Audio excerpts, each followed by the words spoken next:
Hold on.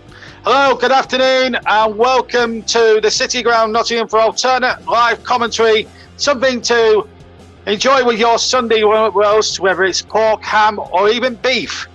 We've got a real Midlands derby for you to get your teeth stuck into, because we've got Nottingham Forest, who knocked out Arsenal in the last round. You heard that with us on the TC Hub.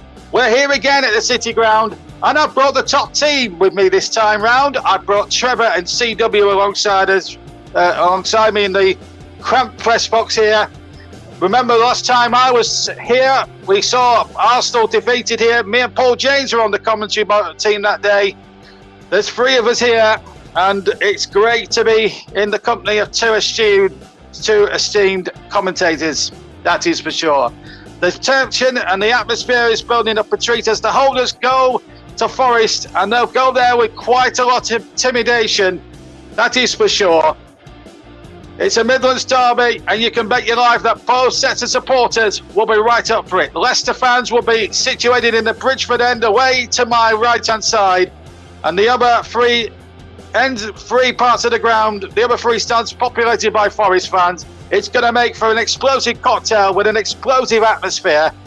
What a game it promises to be. It's live from the City Ground. Alternate commentary around the world on all TCF platforms: JB Sports, JDAT Football, Storm FM, TCF 2, and we're on Twitch as well, by the way. It's Nottingham Forest against Leicester City, coming up for you in 12 minutes' time.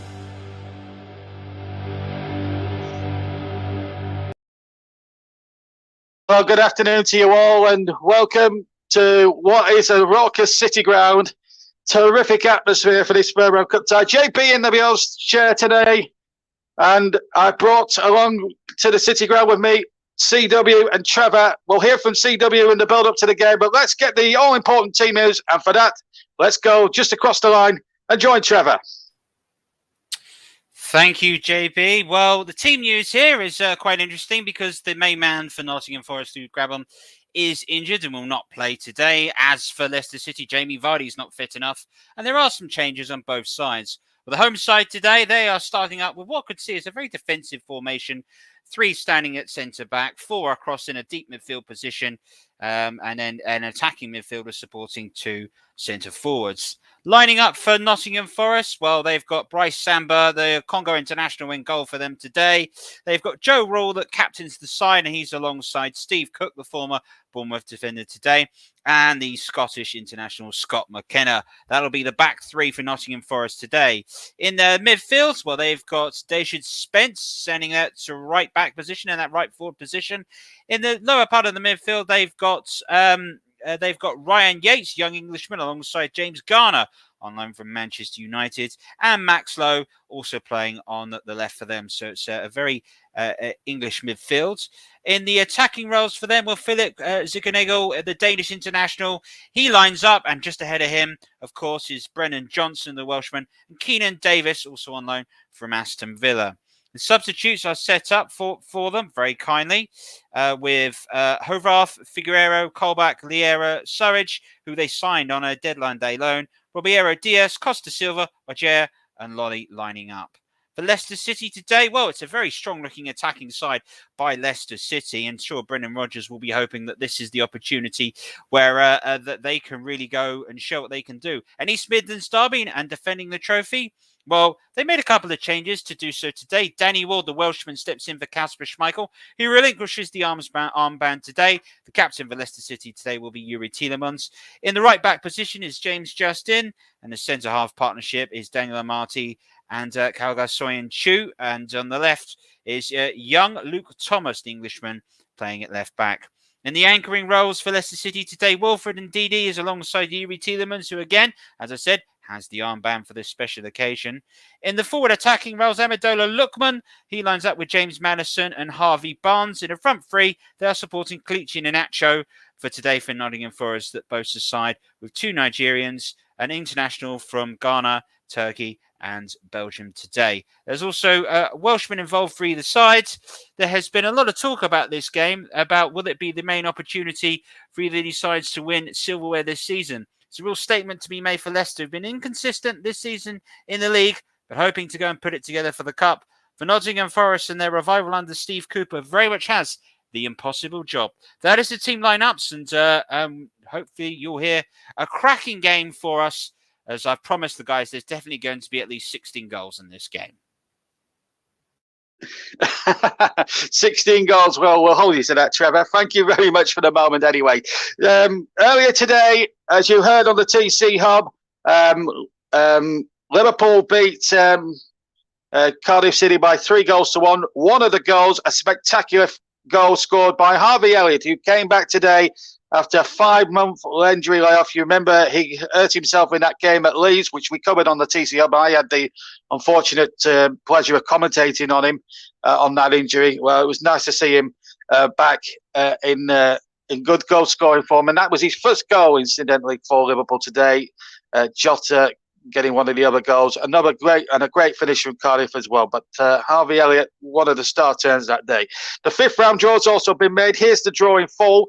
Here it is. Luton Town are going to plum draw against last year's finalist Chelsea.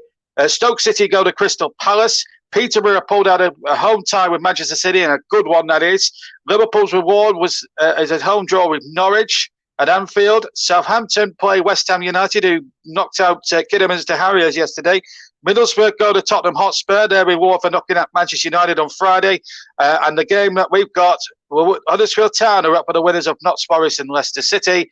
Everton will play the winners of the later on's game between Bournemouth and Bourne Wood. And incidentally, if this game doesn't go to extra time, I will be on hand to commentate on that game as part of a bonus match, which you can hear tomorrow evening on the TC Hub. So you'll be able to hear a recording of that with my commentary on the TC Hub tomorrow evening for your listening pleasure. Right, and so let's bring in CW. We've got 8 minutes to kick off. Let's bring in CW for his thoughts. Firstly, on the draw, what do you make of the FA Cup draw as it stands at the moment? I think it's a very wide open draw, to be fair. It's very much anyone's game. I love the fact that Bourne Wood could go to Goodison Park. That would be a really good tie for them. And Bournemouth, obviously, no pushovers. Luton at home to Chelsea. That is a difficult tie for Chelsea to negotiate. They can't take that one lightly. And I like... Especially when Plymouth pushed them all the way yesterday, by the way. Exactly. And I really like... Peterborough Man City's a fun one as well. But Middlesbrough versus Tottenham, I think, is going to be I feel like the tie of the round, that one. Because Middlesbrough, obviously, beating Manchester United. Yes, it was on penalties, but it was at Old Trafford. And Tottenham... Well, this is kind of their only major opportunity for silverware, I guess, at this point. So it's really going to be... There's quite a few teams that this is their only chance for silverware, so nobody's going to be taking it lightly. But that draw is particularly exciting. I love it. Yeah, it's a good draw, that. And, of course, Peterborough, Manchester City. The last time they met in the Cup was actually at this stage back in 1981. Tommy Booth scoring the winner that day. Anyway, let's move on to today's match, and it's the cup holders in action today, CW. And, well, when the holders are in town, we have to get a top-notch commentary team in alongside the top-notch presenter, and which is me, obviously. But enough about me, and more on this game. This game really has the hallmarks of a classic cup confrontation. It's a local derby. There's about 20 miles between the two cities, Nottingham and Leicester. It is absolutely ram-jam packed. There's not going to be an empty seat in the house at kickoff. How do you think this game is absolutely going to go here today? Well, it's a derby game, isn't it? Throw in the fact that it's an FA Cup match and literally anything can happen. I mean, it's both teams have got their major strikers missing. Jamie Vardy's not there for Leicester. Forest don't have Grabham. So it's anyone's game, really. And to be honest, it's the perfect scenario for a cup tie, because as much as Leicester are in the Premier League and Nottingham Forest are a Championship side, the FA Cup just blows away any kind of difference there, as proven over the last few days, particularly with Middlesbrough and Man United. Absolutely, and this is why we love the FA Cup, Chris. It's the great leveler, isn't it? You know, it's like absolutely, yeah, it's brilliant. What do you think of the team news? I mean, Forest, of course, no Lewis Grabham due injury, obviously, as Trevor pointed out at the top of the show. That's going to be a huge blow for them because he came off the bench to put pay to them. But as for Leicester, they've got Yuri Tillemans there. He's going to be a huge presence for them. He's scored some cracking goals already this season, including one, of course, against Manchester United and another cracker against Brentford. So Forest will have to watch him. You think like a hawk, but interesting, really interesting from a Forest point of view. They'll have to keep their eyes on James Maddison. We were talking about him off air before we came on. And you pointed out you pointed his stats out, and we were talking how he doesn't get picked by Gareth Southgate. Is it the fact that he's maybe a too maverick a player, or is it the fact that just Southgate doesn't just fancy him altogether? Well, fortunately, he plays the same position as Jack Grealish, doesn't he? So that's always going to be the fun selection choice there. Whoever gets picked out of those two, the other half's going to be outraged. But obviously, Forest missing Lewis Grabham and Leicester missing Jamie Vardy. They're the two kind of major levelers there. Keenan Davis is probably the guy to keep an eye on for Forest. Obviously, he joined at the start of the January window. He's got 2 goals in 4 games, which is a pretty good return rate straight away. So he's hit the ground running. And Maddison, as you say, his stats, 9 goals and 6 assists this season. It's definitely a guy to watch out for alongside Yuri Tillemans. And of course, Kelechi Iheanacho still looking to try and prove his worth to Leicester. He has scored some goals, but obviously that £25 million move from Manchester City, he was expected to be very much a great second option. And I think he's still got to lead up to that. Obviously, he has a few international appearances for Nigeria this year. Obviously, he's played 4 times for them, scored 1 goal. But I think he's still looking to prove himself at Leicester. And this would be a great opportunity to do so. If you banged in a couple of goals against Nottingham Forest in the FA Cup, I think you'd certainly be remembered fondly for it. Yeah, absolutely. And I just said the teams are just about to come out, and we'll join Trevor in a second. But I've just seen a statistic on the television monitor there that Leicester have conceded the most set-piece goals in Premier League so far this season, Chris, with 17 goals. If you're Steve Cooper now, will this be a weakness that Forest could absolutely exploit in a cup tie with the weather conditions, the wind about, swirling wind? That has to be a factor when you factor it in when you're preparing for a game against Leicester, surely. Absolutely. I think if you're Nottingham Forest, you're very much doing the Brian Clough approach, which is get it to somebody who's good on the ball and stick it in mixer and see what happens. And I think that's very much going to be the approach today.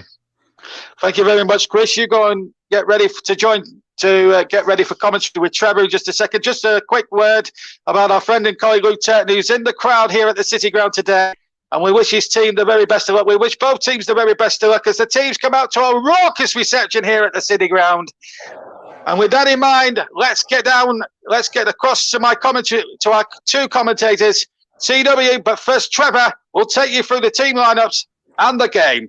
Trevor, it's all yours. Well, some have called this the impossible job. Since Brian Clough's departure, Nottingham Forest has spent just 4 seasons in the top flight and have never won a major trophy. Could Steve Cooper be about to turn that around? Well, we shall find out this evening.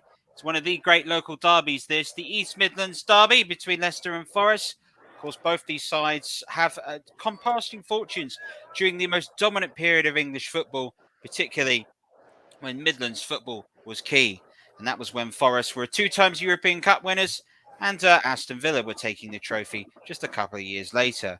Steve Cooper's tonight here for Nottingham Forest know that they've got a lot to do, so he's set the side up potentially looking to counter-attack.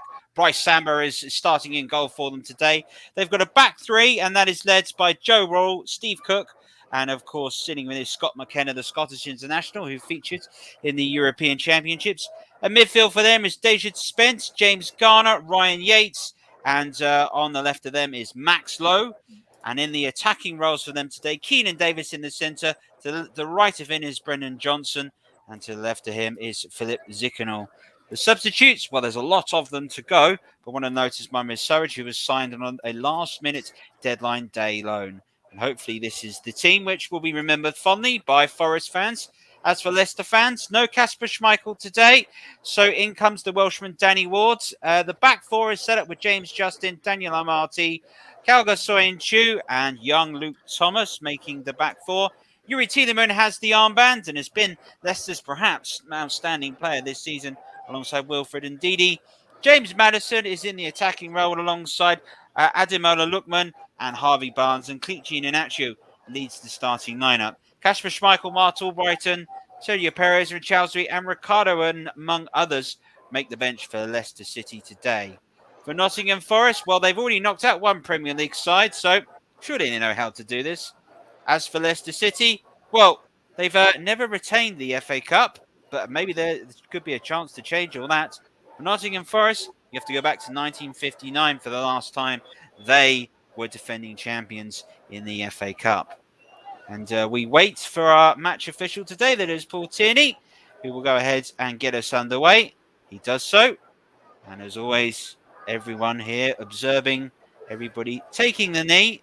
The City ground today is pretty much filled to capacity, just short of 30,000. There are 4,000 Leicester fans travelling from here, and straight away Nottingham Forest get us underway. They're attacking the Bridgeford stands to our right, which is where most of the Leicester away fans are situated today. And this is an early chance here for Dejan Spence, out on the right, looking to get an early cross in, up against Thomas, who's doing well. Gets a left-footed cross coming in. It's ended up being cleared away, not very comfortably there by Wilfred Ndidi. And there is the skipper, Joe Worrell, trying to win the ball forwards. Leicester City move forward again. And Worrell comes across and steals the ball all the way back to Bryce Samba. So for those that haven't heard, there are some primary colours at stake today. Forest in the red, Leicester in the blue. Who's going to take this match and be in move into the fifth round? I'm going to take that. I'll let my co-commentator here, CW, give us his predictions on the match. Oh, just throw me under the bus with that question, Trevor. It could go anyway, to be honest. I mean, you made the prediction of 4-4 earlier. But it could well be like that. It really is anyone's game today. And the atmosphere is absolutely electric. My hairs are on their ends. It's really an electric atmosphere, and I absolutely love it. I can give you a prediction in maybe 89 minutes' time. That would be a bit more accurate, maybe. Excellent. Well, we'll come back to Chris 30 seconds into time added on for his prediction. In the meantime, let's go ahead and enjoy the action. And some early touches for Leicester City. They're very comfortable to keep the ball in midfield. That's a little tip by Iheanacho that's been cut out at the moment there from Brennan Johnson, and Soyuncu clearing away to Maddison, who tries to use a bit of cunning to get past Joe Worrell. I think Joe Worrell just reminded him this isn't your usual Premier League game. This is going to be a proper derby game.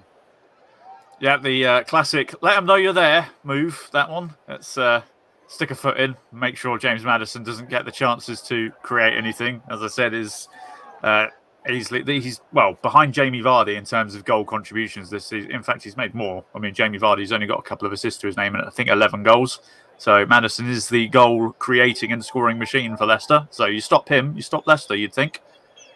Well, here is Harvey Barnes over on the right-hand side. This is Maddison again. Lots talked about him. Barnes with good control, looking to cross it left-footed, floating in, but in the end, it's too close to Bryce Samba. Claims it in the middle of the goal.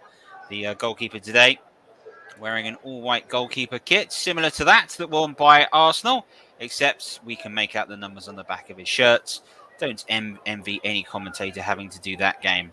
One of the great things about the City grounds is the fact that they do have listed all the trophies that they have won around here. So you see things like the 1979 European Cup and Company. Does make you know that you are in the presence of a truly great football club that has lost its way in recent time. Here's Ndidi to Maddison for Leicester City. Early touch there for just loses it slightly. Iheanacho was just hoping for it. Garner gets it away, and in the end, the long clearance is made by Lowe. Marty there just tells Danny Ward there in the Leicester City goal just to wait and throw it across. Here's Soyuncu over on the left-hand side to the near side, and that's a poor touch in the end by Soyuncu. Really saw Luxon was short. This is Samba now. Now he's lost it around to Brennan Johnson, the Welshman, up against the Turkish International. Johnson's cross, good header away, straight away. And now it comes back and allows you to box, and it looks as if Yates was complaining, and Paul Tierney, the referee's given the decision against James Maddison. But straight away here, though, showing a bit of pace and creating a good cross there that made this opportunity. Well, we said it earlier, get it in the mixer and see what happens, and all sorts of chaos going on. That's a clumsy challenge by Maddison to give away a cheap free kick. You shouldn't be putting your elbows up there. So Yeah, it's an early opportunity then. It's a bit of a freebie for Nottingham Forest. And if this goes in, I dread to think the state of the roof will be when if it hits the back of the net. Well, Brennan Johnson is lining up over this. James Garner was, and he has backed away. Does look like it will be Johnson, the young Welshman, potentially right-footed to try and wrap it round the wall. We'll wait and see. There's Philip Zickenel, who was also looking as if he fancied it. I think he's been told very politely that this is going to have an opportunity. 4.5 minutes played at the City Ground. Nottingham Forest 0, Leicester City 0. Live here on the commentary hub. A free kick and a good opportunity for this young Welshman. What can he do here? He tries to curl one. It hits it straight against the wall. And eventually the rebound is cleared by Madison. Not terribly effectively. It's put back into the mixer there by McKenna as well. Justin's header down. Now this is Amendola Lookman. All the way back to Justin Tillemans. Clever little touch, just looking to feed the attacking player for Leicester City through. Wasn't able to do. There is Garner, little ball in. Keenan Davis out wide, early low cross. Soyuncu able to deal with that as Brennan Johnson was just looking to float through for Nottingham Forest. Now it's a chance for Leicester to move away. Wilfred Ndidi, early touch to Iheanacho. Madison outside of the foot across field to Luke Thomas. Harvey Barnes making a run into the channel. Up against him at the moment is Joe Worrell, the skipper. Barnes gets past him. Now it's a chance for Thomas across. Oh! And there was a chance for Clichy Iheanacho, who seemed to got his feet completely in a mix and has flashed a good opportunity wide. Well, those are the kind of chances that if you want to dislodge Jamie Vardy as your regular striker, that you have to take. And he's just, I know it's his first chance of the game, but you've got to at least hit the target from that position. Clearly on his weaker foot. He's in loads of space. He might have even had time to take a touch there, but to blaze it that far wide, it's almost inexcusable, that one. Disappointment will be around the ground, but we're early doors still, so we'll call it a sighter. Well, we've played 6 minutes here at the City Ground. We've had a chance apiece. So that 8-goal apiece thriller that I've predicted may just be coming true. We'll have to wait and see. Here's Dejan Spence to throw in, whose cross caused the problems earlier on, which Madison eventually committed the foul from. There was Keenan Davis just claiming, but Soyuncu for Leicester City just staying as the rock that we know he is. And now Davis comes and charging through. That's a mistake. And just for half a second, it looks as if Brennan Johnson had been able to get onto Daniel Amati's poor back pass. And Forest looked like they were in. Here is Barnes at the moment. A crossfield pass. Brilliant pass. Tillemans, he thought about the shot. He's played it into space. It's out to Justin to cross. And it's a great header away. Brilliant defending by Joe Worrell. And already at the moment, there are chances being made. And Tillemans just showing his vision, and that was very, very unlucky there for Leicester City. Yeah, a touch of class from Tillemans with that one, but just about the captain defending really well there, Worrell. But goalkeeper just couldn't quite keep it in play, so danger's not over yet. It's a corner on this near side for Leicester, which, well, they're the team that concedes a lot from set pieces. They've got a chance to create an opportunity from one. Well, it's taken short at the moment, and now it's a chance for Lookman, and he's dispossessed there by Spence. And Thomas tried to sort of play it back in to Madison, but it's a wayward pass that's gone out. And it will be a throw-in for Nottingham Forest. And Leicester has shown glimpses at the moment, but if you could look at their season, it has been glimpses at the moment. Never consistent enough to challenge in the league, just missing out on Champions League football in the end. At the same time as well for Leicester, though, they do have that trophy to their name. Speaking to both managers, Brendan Rodgers said today that they have to show no fear playing in this derby with the big City Ground sitting behind them. Steve Cooper, the Nottingham Forest man, said today that they really, really want this. And you could see that very much in the performance of Joe Worrell as his clearance goes long. And it's fallen kindly there for Dejan Spence. This is Ndidi. Thomas. Early touch for him. It hits Brennan Johnson. It's floating up in the air. Always known to have a real gust of wind here. Stands right by the River Trent. Here's Philip Zickenel, number 11. Just loses out. This is Amendola Lookman. And he's not able to get past 3 red shirts. Davis for Nottingham Forest. Early chance. Max Lowe cuts in the end by Amati. And Ndidi gets it away. Now it's Madison looking to play an early ball through. And it looks for a second that Iheanacho was through. But Scott McKenna was across. And Paul Tierney's going to pull play back for this foul, which Leicester take quickly. Sointu places it on the near side to Luke Thomas to move the ball forwards. Now it's Barnes passing the ball back into Leicester City's half. It's Daniel Armati just centre of the pitch, slightly out well to James Justin. Obvious press at the moment from Nottingham Forest, who are really starting to put Leicester under pressure. Danny Ward to play it back into Justin. Can Leicester play their way out of trouble? Here's Tielemans. Goes down the line. An excellent ball down the line, it has to be said. And now it's an opportunity for Leicester City to run. And the passing wasn't great by Inachi, but he's got the ball inside the area again.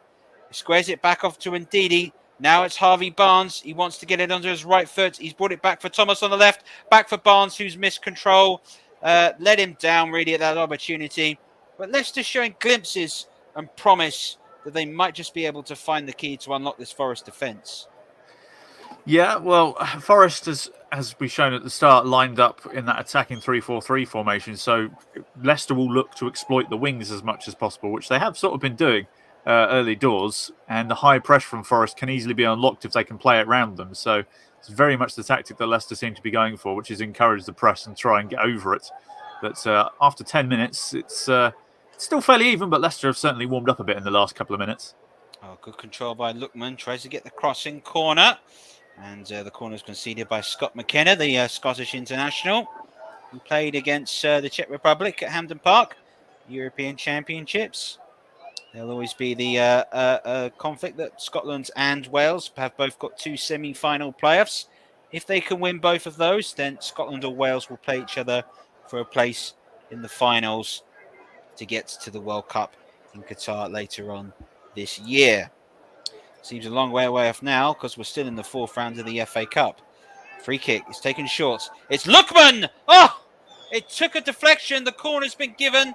That looked like a set-piece routine taken straight out of the training ground. And Amendola Lookman's efforts, well, what happens here? He gets to it, and it's eventually blocked by James Garner. That's a great defensive block last second. That deflection could have gone absolutely anywhere, but either way, it did its job. Madison takes. There's a couple of pigeons have just landed on the pitch as all the players have ran forward. Sointu is forward going for the near post. It's floated to the far post. It's headed away. Only as far in the end as Dejan Spence, who tries to get on the left foot and can't. And now Ndidi. Madison's cross. And it is headed away.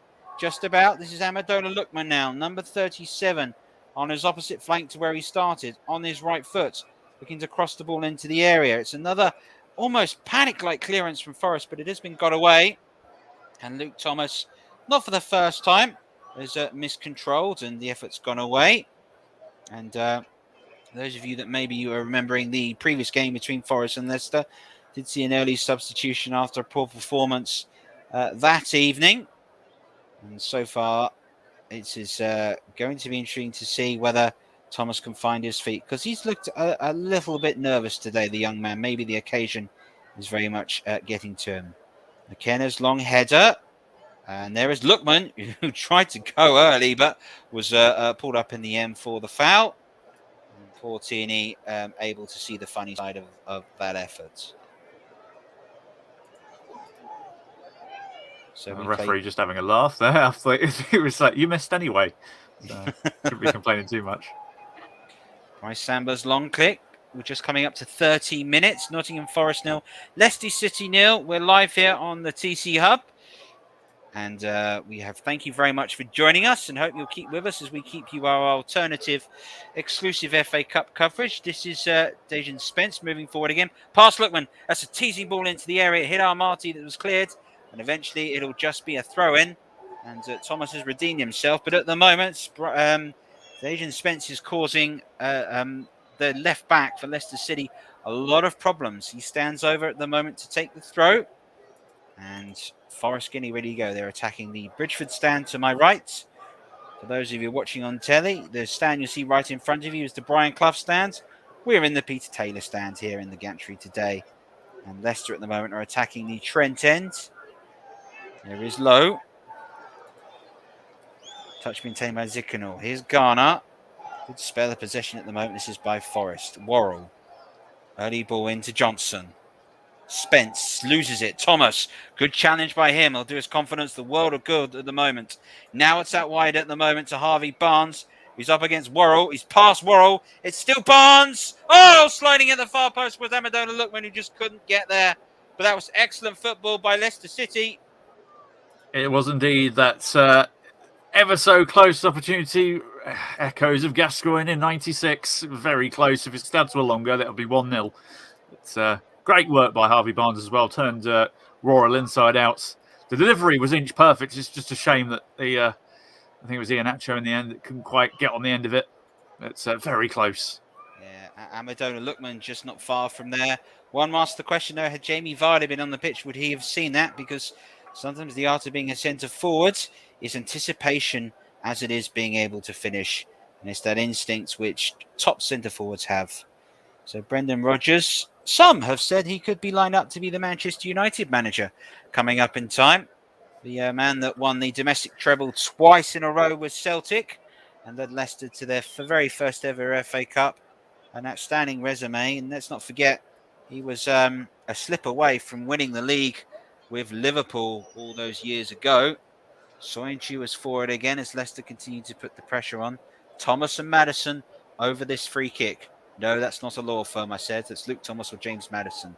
It is the latter to swing the ball in. It's headed away.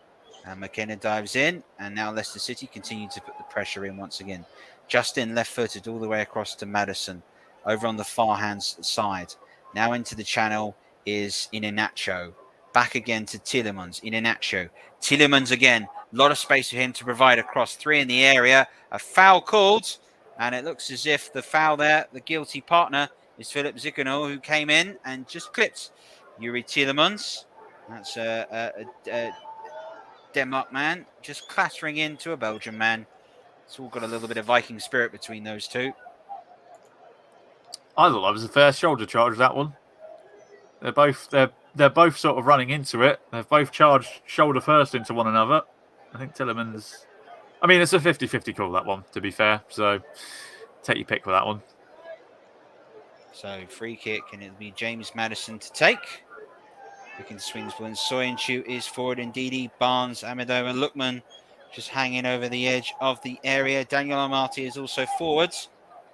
Maddison swings the free kick in. It's punched away by Samba, and it needed to be. It was in a dangerous area, and now that is a looped effort by Tielemans, which has gone out.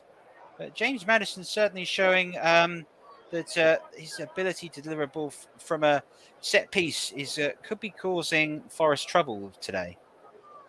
Yeah, as mentioned earlier, he is probably the danger man, and set pieces is definitely something that he will look to exploit. It's Forest just keeping on top of him for the time being as they look to break. Well, they were going to break away here, but that ball's gone too long. It's it's certainly been. It's sort of 5-minute spells for either side. First it was Forest, then it was Leicester, then it was Forest again, and now it could be was going Leicester's way, but Spence on this near side's got a chance to go forward now. Well, it's gone out for a throw-in, and certainly Dejan Spence is targeting young Luke Thomas on that left-hand side. And a good experience being used by Spence, wearing number 2, but essentially playing a right midfield role today. And that sort of 3-4-3 formation that Steve Cooper has introduced. So they look to try and exploit areas of the pitch where they can. Was that? No, it was indeed. It was Ryan Yates who was caught by Harvey Barnes. So referee brings play to a halt and a free kick available for Nottingham Forest. For Tierney, of course. Very much a well-respected and regarded referee. And in this situation here, I think that was a case of Harvey Barnes just leaping in and perhaps getting a little too involved, and a little bit of afters by Yates, but what one expects from a derby, East Midlands.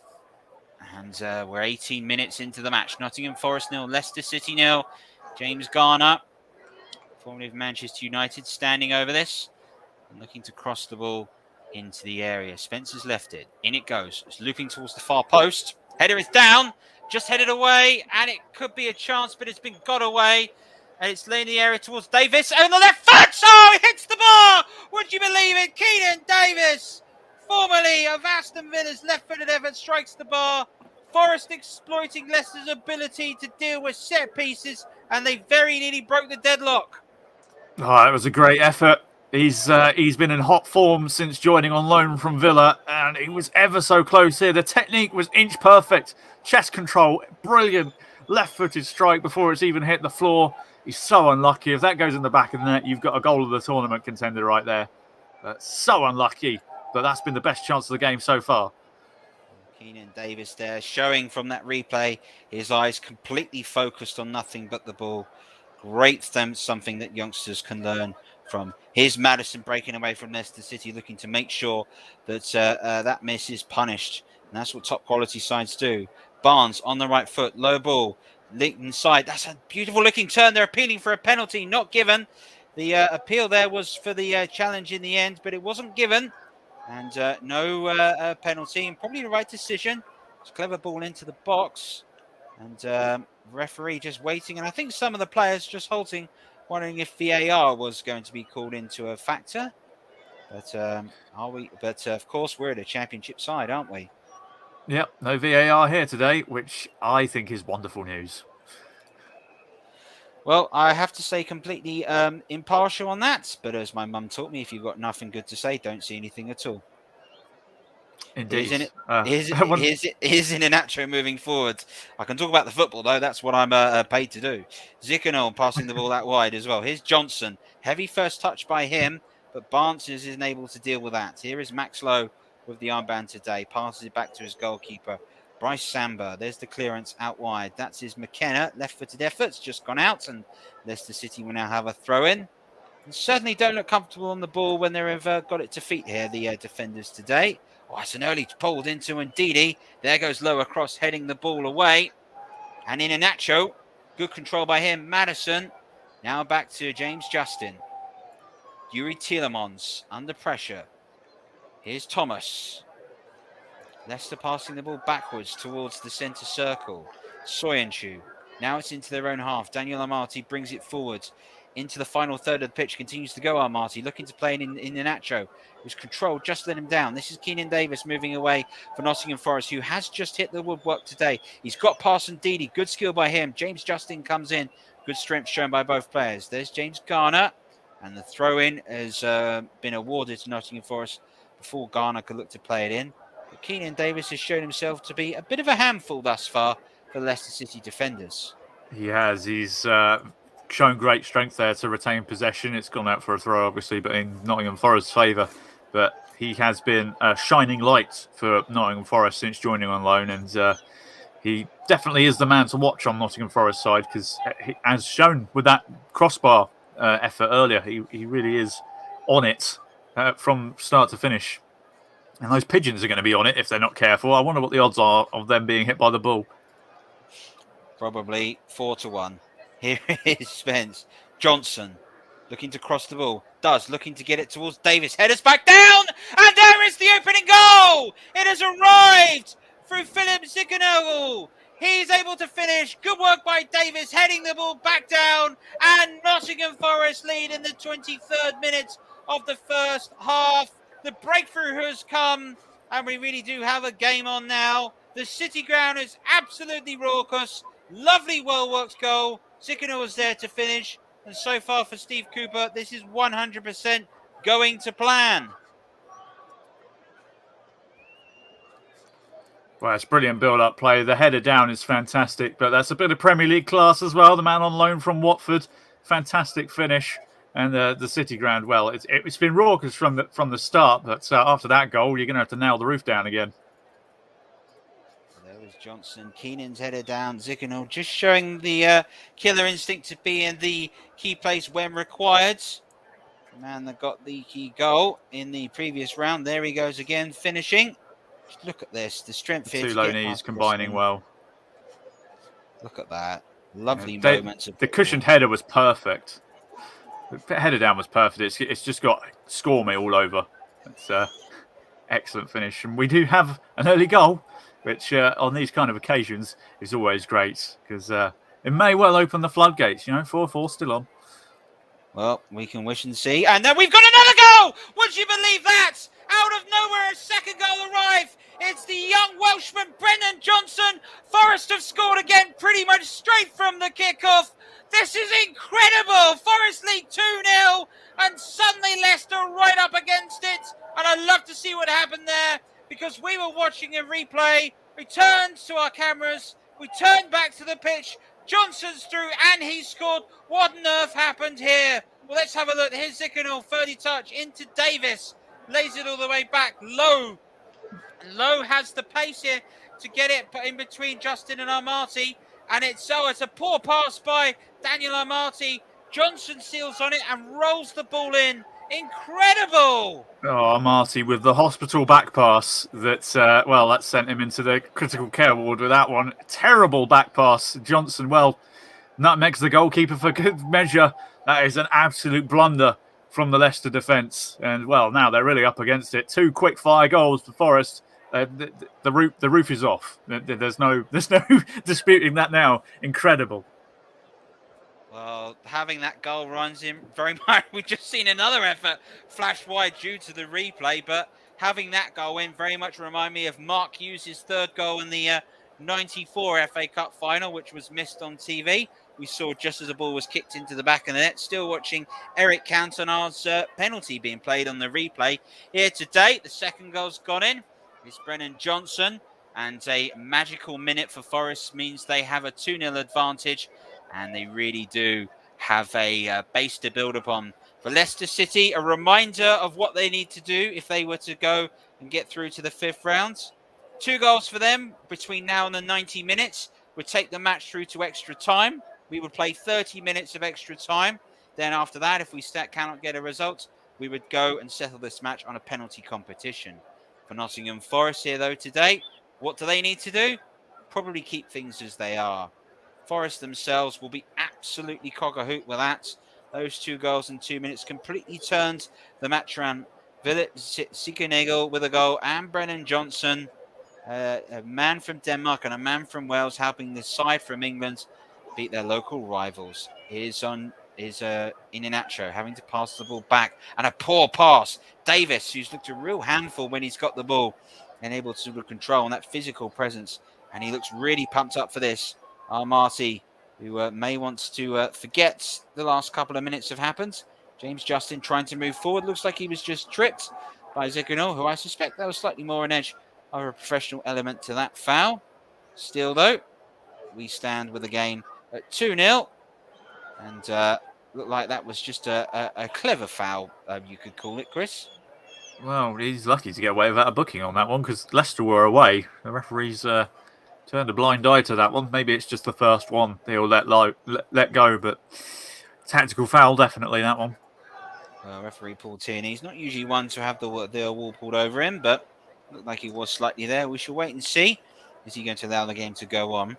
And there is the wonderful header back from Joe Worrell, getting it all the way back to Bryce Samba. That's quite brilliant. And on the bench for Leicester today is their club captain, Kasper Schmeichel, who don't think there's too much he could hold against Danny Ward, particularly for the 2nd goal. Should never have been in that position. Forest, on the other hand, were just slightly called out. Ryan Yates was under pressure from James Maddison, but it hasn't blown away. We played 28 minutes in the first half. If you're just tuning in, this is alternative exclusive commentary on the FA Cup, and you're watching the match between Nottingham Forest and Leicester City. Forest at the moment are 2-0 up. Goals arriving in the end by a lovely, well-worked set piece. Eventually finished by Philip Zickenal, headering back from Keenan Davis's effort. The young Brennan Johnson with the 2nd goal after a poor back pass, a hospital back pass, as it's been known as, by Daniel Armati. And Leicester City here have another free kick to defend. James Garner is standing over. It's over on the near side, just about halfway across from the ends of the centre circle. There are the Leicester City supporters jumping for joy at the moment in the Bridgeford stand, which does house all the away supporters. Right behind him, you can see there those in the Peter Taylor stand singing away. Garner getting ready. Lowe has come forward for this. So was Worrell. The free kick's in towards the far post. It's beaten everybody but Spence. Now it's Johnson for Forest. Passed all the way back across goal. Lovely first touch by Garner. Zickenal to cross the ball into the area. Barnes is across. Soyuncu's able to clear it and looks to go down the line, but it's not a very good clearance. Now at the moment is Spence up against Maddison.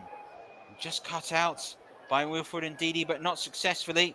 Zickenor again, just being a real nuisance, and sometimes being a nuisance is just that. Clever pass. Could be a crossing opportunity. Good block by Thomas as Spence came in with excellent vision for the pass to send through to Spence.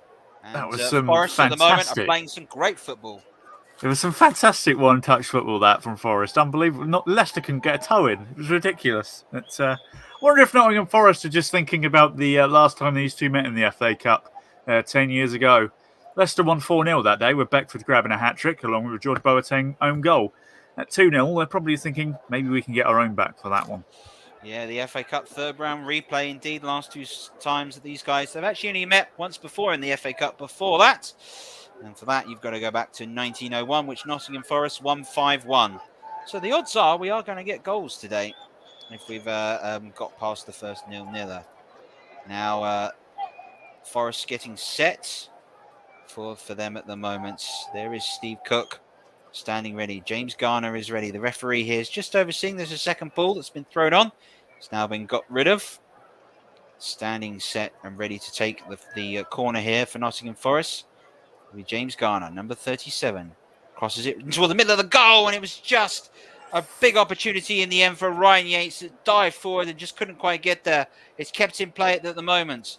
The cross at the back. Here's Johnson. Lovely skill by Johnson. A lovely skill by Johnson. Back to low, back to Johnson. Diving in. Low effort! And it's just gone wide. Right in front of goal. Yates has had it. Ward is completely frustrated. Philip Ziganego again was so close. Wonderful football being played, but look at this by Yates, diving in, the header. Oh, it's just hit his shoulder. He's just taking his eyes off it, I suspect, for 2 seconds. And then Johnson's 1-2 exchange at the moment with Worrell, and that's an excellent save in the end by Ward. Yeah, ever so close to 3-0. Nottingham Forest really got their foot on the gas right now. And they've got their foot on the gas even further. The captain has scored. Joe Worrell heads the ball down.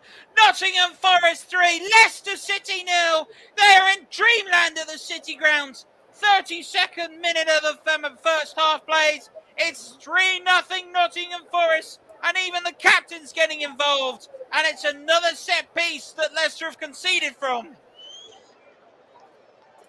Well, you said it. Set pieces has been Leicester's weakness this season and exploited once again. The captain leading from the back at the right end of the pitch as well. It's a wonderful delivery. Perfect. It's got "head me" written all over it. And he's headed it down into the ground. It's got all kinds of spin on it. It's avoided the goalkeeper. It's avoided Tillemans on the line. It's pinpoint accuracy with that one. And, well, we're in dreamland right now. Well, you are if you're a Forest fan. If you're a Leicester fan, this is a nightmare. And we're only half an hour into this match. There's still another hour of football to go. It's, anything can happen in the FA Cup, especially in derbies. And this is exactly what we've all been looking for. A shock. And 3-0 after half an hour. I'm not sure many people would have put the odds on that scoreline. Well, football can be a funny old game. It just goes to show you the magic of the cup. The side from the division below can really step up. And sometimes football is about playing the occasion just as much as about playing the team in front of you. Forest have risen to the occasion today. Brendan Rodgers really has his work cut out now. The holders of the cup are 3-0 down. And we are getting set to play the final 13 minutes of the first half. And Leicester really do have it all to do if they are to go and make their way through to the 5th round. At the moment, that's where Forest are getting. There's Yates, Davis. Good control by Davis, just loses it. Peels for a free kick, not given. Garner just trying to look in and play Low out on the left-hand side. Low's got there. Justin makes the interception. There's the clearance away. I'm going to tell you what, for those that you are tuning in, if you were to go do a Master League or a career mode, I think Forest would be a good choice at the moment. Promising young side that they're putting together. Here we're getting ready to take the throw in will be Max Lowe, number 15. Ziganagel is standing near to him. The throw is to Ziganagel. Now it is all the way back to Garner. Davis, lovely control from him. He's just using his strength brilliantly. And there goes a bit of fight from Tillemans, but he's cleared the ball away, only for a throw. The final third of the pitch remains Nottingham Forest, and there remains a very, very happy Nottingham Forest fan. Of course, some have called this the impossible job. Since Brian Clough retired in the first season of the Premier League in May 1993, since then, Forest has spent just 4 seasons in the top flight, relegated in 2005, and relegated from the Championship, relegated from the Premier League in 1999, relegated from the Championship in 2005. Many men have tried, many men have not been able to do so, but it looks as if Steve Cooper might just be on the verge of doing something. Former international who was told he'd make a much better coach than a professional footballer. Well, at the moment, it's showing because he's putting together some outstanding sequences of results in the cup this season. Here is Spence just losing it to Thomas that goes long, and there'll be a chase for Amati, and there is McKenna, Tielemans, Lookman, Justin moving it forward for Leicester City, who are 3-0 down, and we're about 10 minutes away from the first half concluding. And miscommunication awry, and Justin's pass has gone out. And with 10 minutes to go in the first half, I've got to ask you, Chris, what have Forest done so well to be 3-0 up at the moment?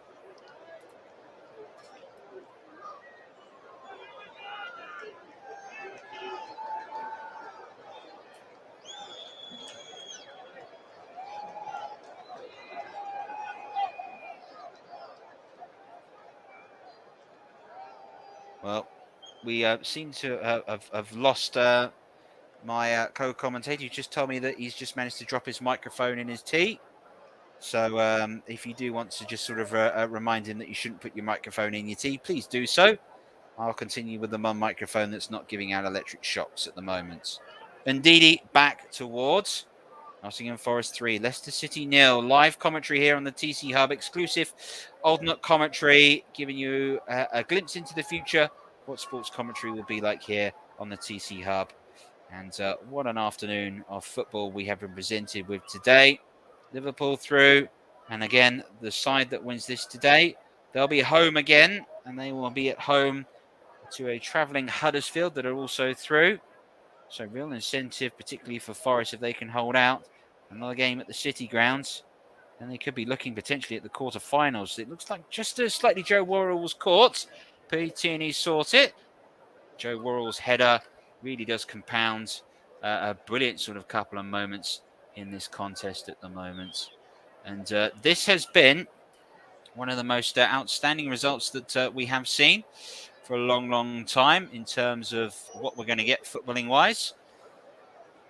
You wouldn't have predicted Forest to be 3-0 up.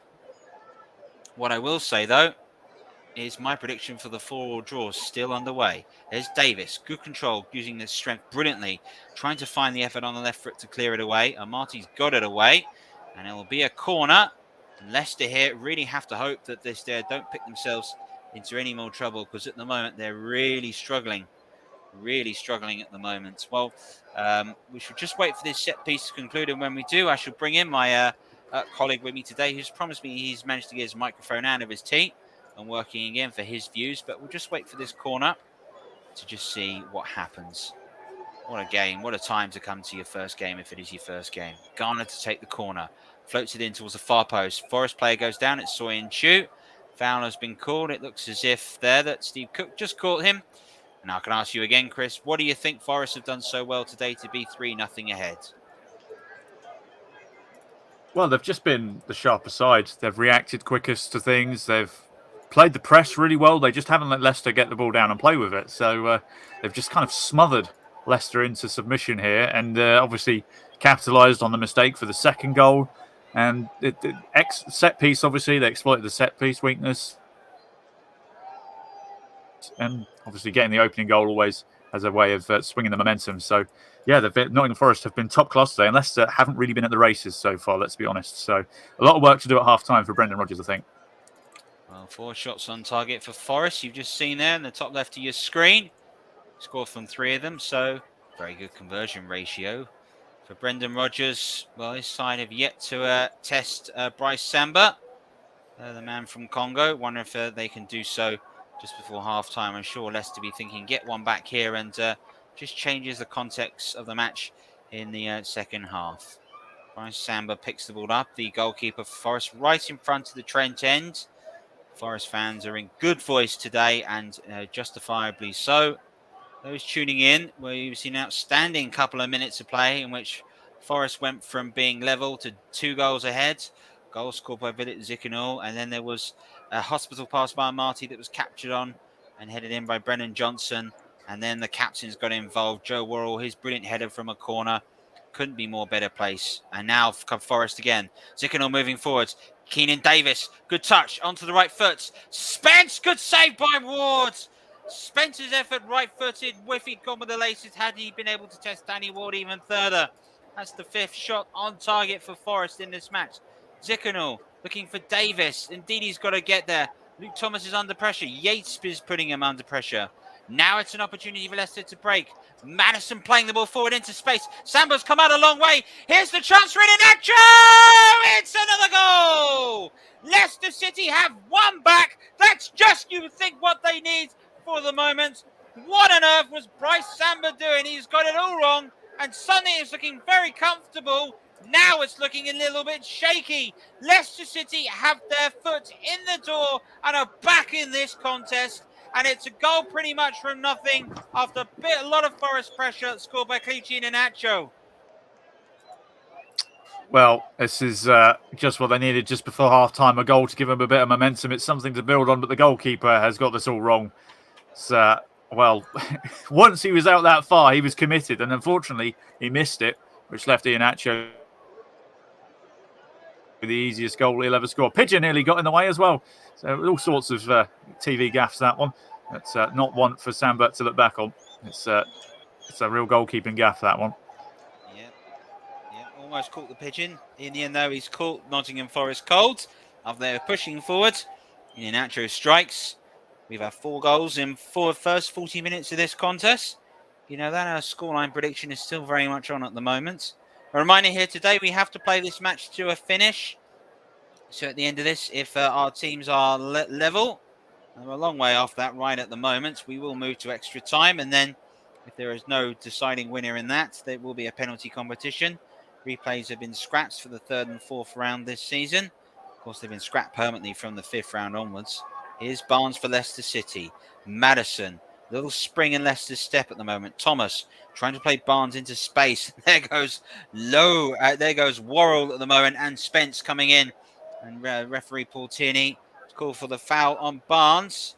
And you can see there Joe Worrell saying that was shoulder to shoulder. But is it for the tackle by Spence on Barnes? Difficult on that one. It was a bit of a sandwich, but one of them didn't get the ball, so that's probably why it's been given. Well, James Madison is standing set with his free kick. Soenchio is forwards. There goes Ndidi also sitting right on the edge of the 6-yard box. Madison is forward now. There goes Barnes. It's the cross to... I thought Madison was going for goal then. I guess he was. In the end, it's floated aimlessly over Bryce Samba's bar. Leicester City scoring with their only shot on goal. The score is 3-1 at the moment if you just tune in. Nottingham Forest are ahead at the City grounds. Of course, they're playing Nottingham Forest. They're 2 times FA Cup winners against Leicester City, who are the current holders. And that's a special FA Cup final they had. The first to have the return of fans at Wembley after the horrible pandemic. Might only have been 20,000 fans. It would have felt like 200,000 that afternoon. And that was the day in which Leicester beat what turned out to be the European champions, as Chelsea went ahead and won the European Cup just a week later. Headed down by McKenna. This is Tielemans. Out wide is Justin. Marked by Vidit Zikanul. Now it's Tielemans. Clever little pass back to Soenchio right on the kickoff point. Madison looking to play the ball forwards at the moment for Thomas, who's lost it. Spence.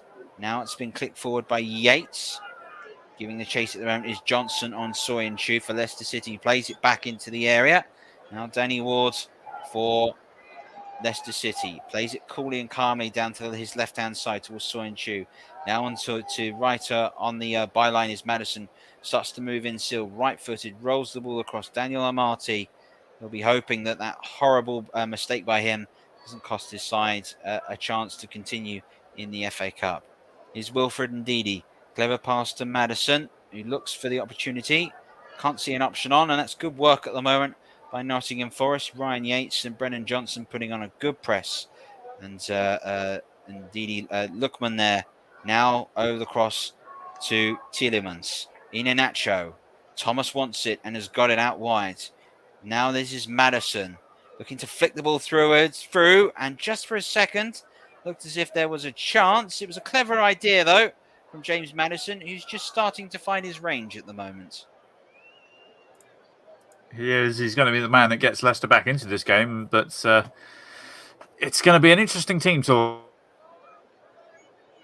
at half time for both teams. Obviously, Forest will be really annoyed, and they'll have to get over that mistake that led to Leicester's goal. Leicester, on the other hand, they'll be like, right, this is it. We've got one. Let's get two more and see what we can do from there. Well, Daniel Amati's header wasn't perfectly accurate, but it's been picked up by Danny Ward. We wait to see how much time will be added on at the end of the first half. First half, which has gone completely to script for Steve Cooper's Nottingham Forest, who leads by 3-1. Here's Amati for Leicester. James Justin looks to play the ball forward and long down the line. It'll be a chase, which Cook is there, and Steve Cook does well. And just steals of Amati. 3 minutes of time added on is signalled by the fourth official. And a long ball over the top for Davis. And has he got the pace to get there ahead of Justin? Either way, I think the referee is going to give a goal kick because Davis got the last touch. But Keenan Davis is starting to show himself to be a little bit of a player and a real handful for Leicester.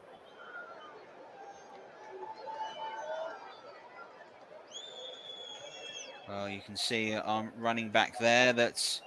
that was a rather interesting moment. Interesting stat for you folks. Clichy Iheanacho extends his record as the highest scoring African player in FA Cup history with his 15th goal. There you go. Who says that we don't bring you the important facts and figures? For Forest, though, the important fact for them is they're 3-1 up. And with 3 minutes of time added on, it looks like they're just going to see this match out. James Garner is down, holding the back of his head, needing a bit of attention. Hopefully nothing too serious. There goes a couple of the trainers on. And we now get ready to just play out the last few moments of this app. And we can see from Garner, what was it? Oh, it's his own player that landed on him. Oh, that does look like that's going to cause quite a degree of discomfort. The young man formerly of Manchester United, who has been impressive today, but he looks as if his player caught all his weight on the back of his neck. Steve Cooper, you can just sort of see along the dugout, just getting word to find out from his medical staff just whether the match will result from a substitution. Doesn't look like it. Looks like young Garner's going to be able to get back up and continue. Did take a right knock to the back of the head, but it's getting an excellent round of applause from faithful here in the City grounds. He brings himself off, and we have a minute to go of time added on. I suspect there'll probably be a little bit more time that is played on for that stoppage. Here's Ndidi. Now Madison. Thomas ahead of him. Barnes out wide. This is Harvey Barnes now. Up against Spence, looking to play the ball. There is the clearance made by Worrell. And now Johnson looking to try and break for Forest. Cannot do so. Here is Madison. Clever pass. Does Tielemans fancy a hit? No, he just fancied a pass into Amendola Lookman, but just couldn't quite direct it. Soyuncu intercepts. Leicester putting the pressure on in the final few moments of this half. There's a mistake at the moment that gets Leicester City into this contest. Here's Yates. That's an excellent ball. Looking for Johnson. Good challenge by James Justin. Now Garner, who's back on. Max Lowe, left-footed. Great little pass. This is good spell of possession Forest have had and to continue with the ball. Here is Johnson. Zickernagel. Garner. Back to Zickernagel again. Forest just looking to try and pass their way through and finish the half off. Leicester themselves still sort of putting the pressure on.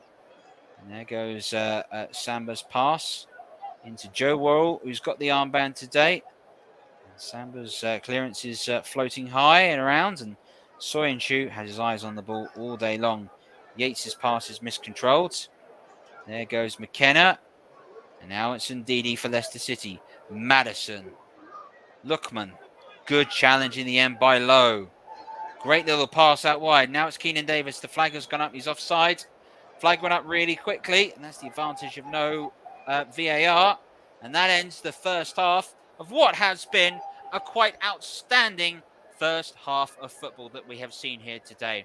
An incredible couple of minutes for Nottingham Forest, especially when Brennan Johnson scored, and an excellent header by Joe Rule made the advantage almost in doubt. Forest leading by 3. Iheanacho capitalised on some terrible defending by the goalkeeper Bryce Samba, who slot the ball in at the halfway mark in the City ground. It is Nottingham Forest 3, Leicester City 1. Thanks very much, Trevor. Hopefully we'll get CW back a little bit later on as well. He's having technical difficulties with his headset, so we'll hopefully we'll get him back for the second half. So 3-1 at half time then. Nottingham Forest putting Leicester City to the sword. Leicester City really lambs to the slaughter this afternoon in the FA Cup. 3-1 they lead. Earlier today, Liverpool 3, Cardiff City 1. We'll tell you a bit more about that. So Iheanacho, Johnson and Worrell all within the first 32 minutes. And then Iheanacho pulling one back after 40 minutes. It's been a terrific first half of proper FA Cup football. And who knows what might happen now in the next 45 minutes. Right, let's get you... Right, before we go any further, let's bring you bang up to date what's been happening in the FA Cup this weekend. Of course, we started our action as far back as Friday, of course, with that marathon fourth round game at Old Trafford between Manchester United and Middlesbrough. Middlesbrough winning 8-7 on penalties. They bagged a home draw with Tottenham Hotspur. Yesterday's results: Chelsea 2, Plymouth Argyle 1 after extra time. Kidderminster Harriers 1, West Ham United 2. So both Plymouth and Kidderminster have just cause to go away from those, feeling rather annoyed about things, because they really gave Chelsea and West Ham respectively a bit of a scare. Crystal Palace are through, comfortable 2-0 winners over Hartlepool United, who knocked out Blackpool in the round before. Frank Lampard's first match as Everton manager got off to a very good start yesterday as they defeated Thomas Frank's Brentford by 4-1. Mina, Richarlison, Holgate and Townsend were the goal scorers, even Tony with a penalty after 54 minutes. And the All Yorkshire affair, this is who Nottingham Forest or Leicester City. It looks like Nottingham Forest, the way things are at half-time, could be facing Huddersfield Town, or the team that they could well be facing. They beat Barnsley in an all-championship Yorkshire game. Holmes with a goal on 19 minutes, proving more than enough in that one. Manchester City, one of the red-hot favourites, they got past top of the championship Fulham with no problems at all. Or Carvalho put the championship side ahead on 4 minutes. 2 minutes later, Gundogan equalised. Stones then, a few minutes later, on the 13th minute mark, put Manchester City back in front. Then Mahrez with a brace, one from the penalties with a brace, a 5-minute brace, one after 53 minutes for a penalty. The second, coming after 57 minutes. And Manchester City safely through, and they play Peterborough, who in turn beat QPR by 2-0. Ward and Jones, the scorers, taking the posh through to that fifth round game against Manchester City.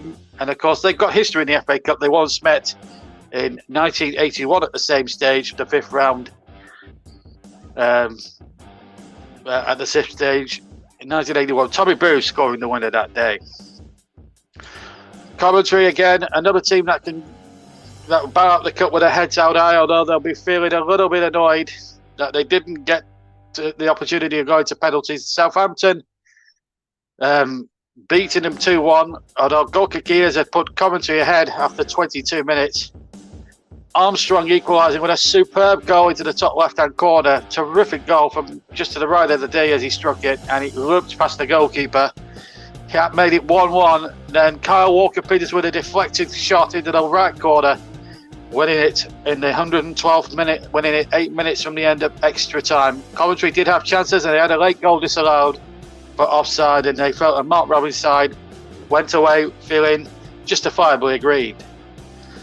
Stoke City are through, championship winning over League One.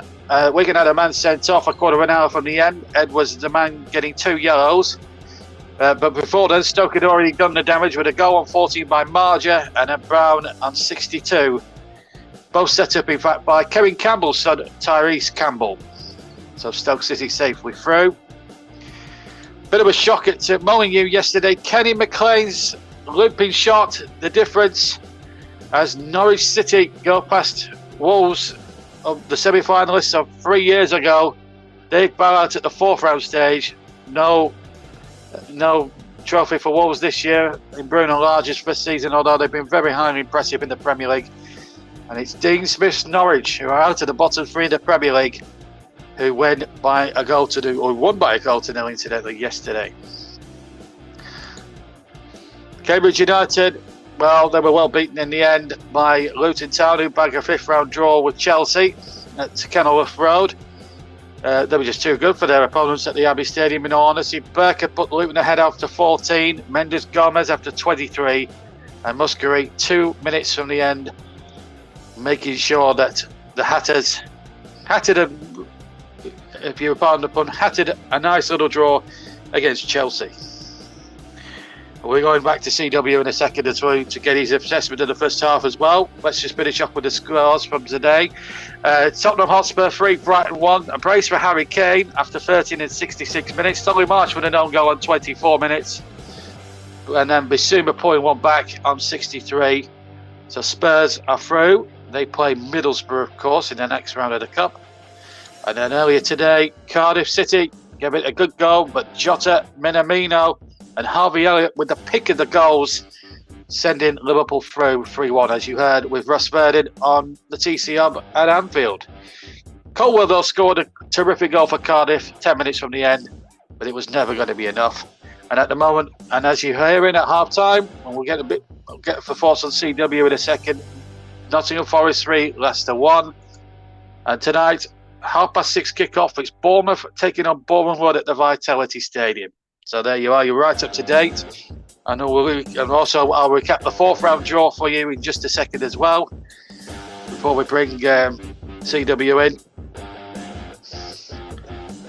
So this is the fourth round draw, fifth round draw. In full then, Luton play Chelsea, Crystal Palace against Stoke, Peterborough get Manchester City, Liverpool get Norwich City, Southampton play West Ham United, Middlesbrough play Tottenham Hotspur, Nottingham Forest looks like it's been them, or Leicester City, you never know what might happen in the second half. The winners of that will play Huddersfield Town, and the winners of Bournemouth and Boreham Wood will go to Goodison Park to face Everton. Right, that brings you well up to speed with everything that's going on, and I believe CW is back on the line, or his headphones are back at full tilt working again. So let's bring CW in now for a little bit of analysis before we head back for the second half. CW, are you there? I am indeed. I've given my microphone the hairdryer treatment, so it should be all nice and ready to go now. Well, the first half, we thought it might have been a tight derby. We were building it up to be so, but the point that we were making before the start about Leicester's vulnerability at set plays, in the end, really came back to haunt them again, because Nottingham Forest have just absolutely, in the first half, taken them to the cleaners. And, of course, even before they scored the opening goal, they were found wanting on set plays on maybe a couple of occasions, weren't they? They were indeed. I mean, the first goal, obviously, was wonderful build-up play, which Leicester just were shell-shocked by, to the point where they dropped an absolute clanger for the second a minute later. Even the camera director didn't pick it up. It was only until the last second when the replay disappeared we saw what was happening. But Nottingham Forest were relentless, let's put it that way, for a good half an hour period in that first half, where Leicester just couldn't get near them. And obviously they did manage to get it together at the end after Forest kind of dropped a bit of a clanger. But even then, Forest have looked in complete control and have been well on top this game. They do deserve their lead. They've been superb to a man, more or less, in every position. Obviously, the goalkeeper will feel a little bit aggrieved with his performance with that crazy way out of the box kind of scenario, which, unfortunately, when you're out there, that's it, you're committed. So if you miss it, it's more or less a goal. But it has been... Forest are good value for their lead, and quite frankly, they should have had a couple more the way they were playing. But they did hit the bar. Yeah, they did hit the bar on another occasions. But if you're Brendan Rodgers right now, I mean, you must be scratching your head really to know why you're 3-1 down. But are they really actually melting under the pressure, because they're holders and they're expected to go far again in this season's competition? is maybe that little weight of expectation from a Leicester point of view, maybe weighing a little bit heavy on the shoulders, perhaps? Well, when you're the defending champions, you have a massive target on your back. Every single team that you go against will want to beat you and say, oh, well, we dumped out last season's champions. And that's a pressure that they've got to deal with, along with the fact that it is the FA Cup and along with the fact that it's a Midlands derby. So all the pressure was on Leicester. The fact that they're the Premier League side out of the two as well. I think they're just wilting under the pressure. And the atmosphere tonight has been something spectacular. And the second half, I dare say, is going to be just as raucous. And if Leicester get an early goal, we could have all kinds of fun in the second half. Yeah, and just on Leicester's defence, we want to get your thoughts on the Leicester defence, because Russ has just spoken to me while we were talking over the earphones, and he's just said, he's just said to me that his friend who's at the game, who's a Leicester fan, says they've been poor. Would you concur with the Leicester fan there? I would be inclined to agree. That's partly down to the fact that Nottingham Forest have got the very attacking setup. So generally speaking, their wing-backs are in an overload position 9 times out of 10, and they're just not dealing with it. So whether Brendan Rodgers will adjust the shape at half-time to compensate, I don't know. But generally speaking, barring the 3 Nottingham Forest defenders, the other lot that have been on the pitch have just been bombing forward the whole time, and it's just causing all kinds of havoc. But Leicester they're just disorganised. They don't quite have their communication right. Their passes are awry at times. I think they're really missing the leadership on the field of Kasper Schmeichel, who normally keeps everything in check, and it is definitely kind of showing. Really, I mean, no disrespect to Danny Ward in goal, but Kasper Schmeichel has that kind of commanding presence, which is kind of like, you don't make mistakes, otherwise you are going to get it at half time. And I dare say, in the changing room, he's probably giving it right now. Absolutely, and I think I do agree with you on that, because Kasper Schmeichel was one of the main reasons why they won the cup last season. Remember, he made those 2 fantastic saves. I remember in the final at Wembley against Chelsea when they looked all odds on to level the count in that game. But what do Leicester really need to do in the second half? They've got to get 1 or 2 of their better players on in the second half. I know they've got a strongish sort of side out there, but they have to. Somebody's got to give in that changing room. Of course, Brendan will have given them a right rocket, as you say.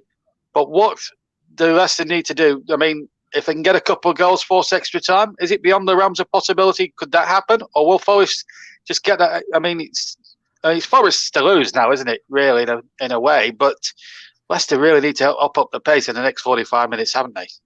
They have. I mean, it is Nottingham Forest to lose at this point, which, is a pressure that maybe they won't want. But at the same time, going into this game, they were favourites to be defeated.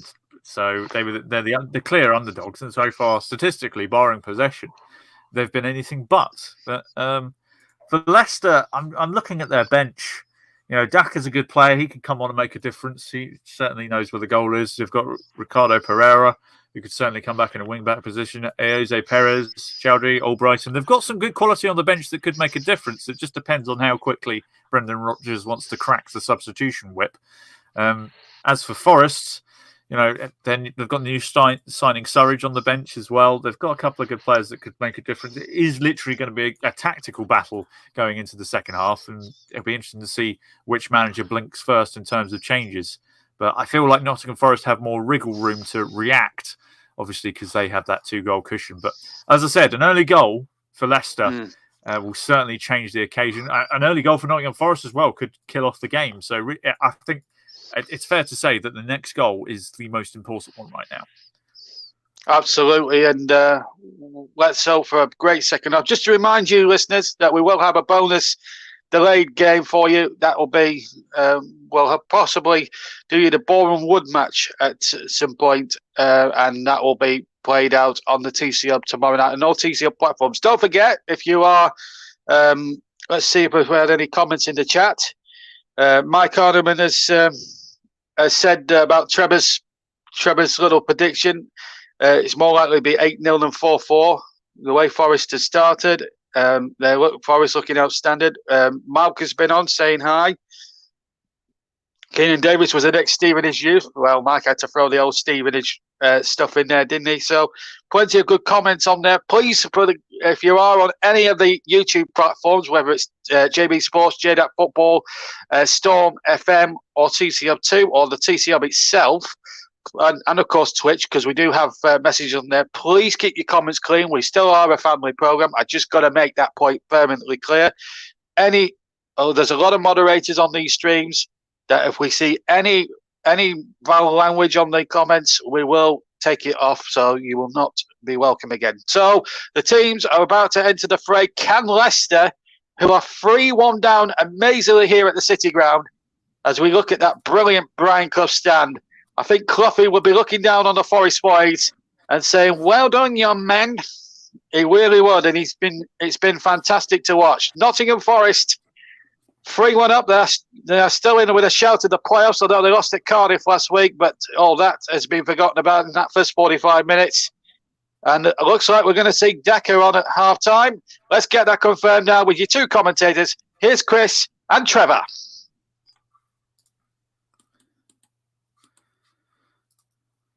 Zimbabwe International is on the pitch for Leicester City. So Brendan Rodgers has made a change, and he needed to, because in that first half they were completely outplayed by Nottingham Forest. They've swapped sides now. Forest will be attacking the Trent end over to my left. Forest will be attacking the end in which their away fans are sitting in the Bridgeford stands. And I'm sure everyone that's supporting the team in red really are hoping today that this is the start of some revival. Steve Cooper himself, some have said that he really is starting to work something special.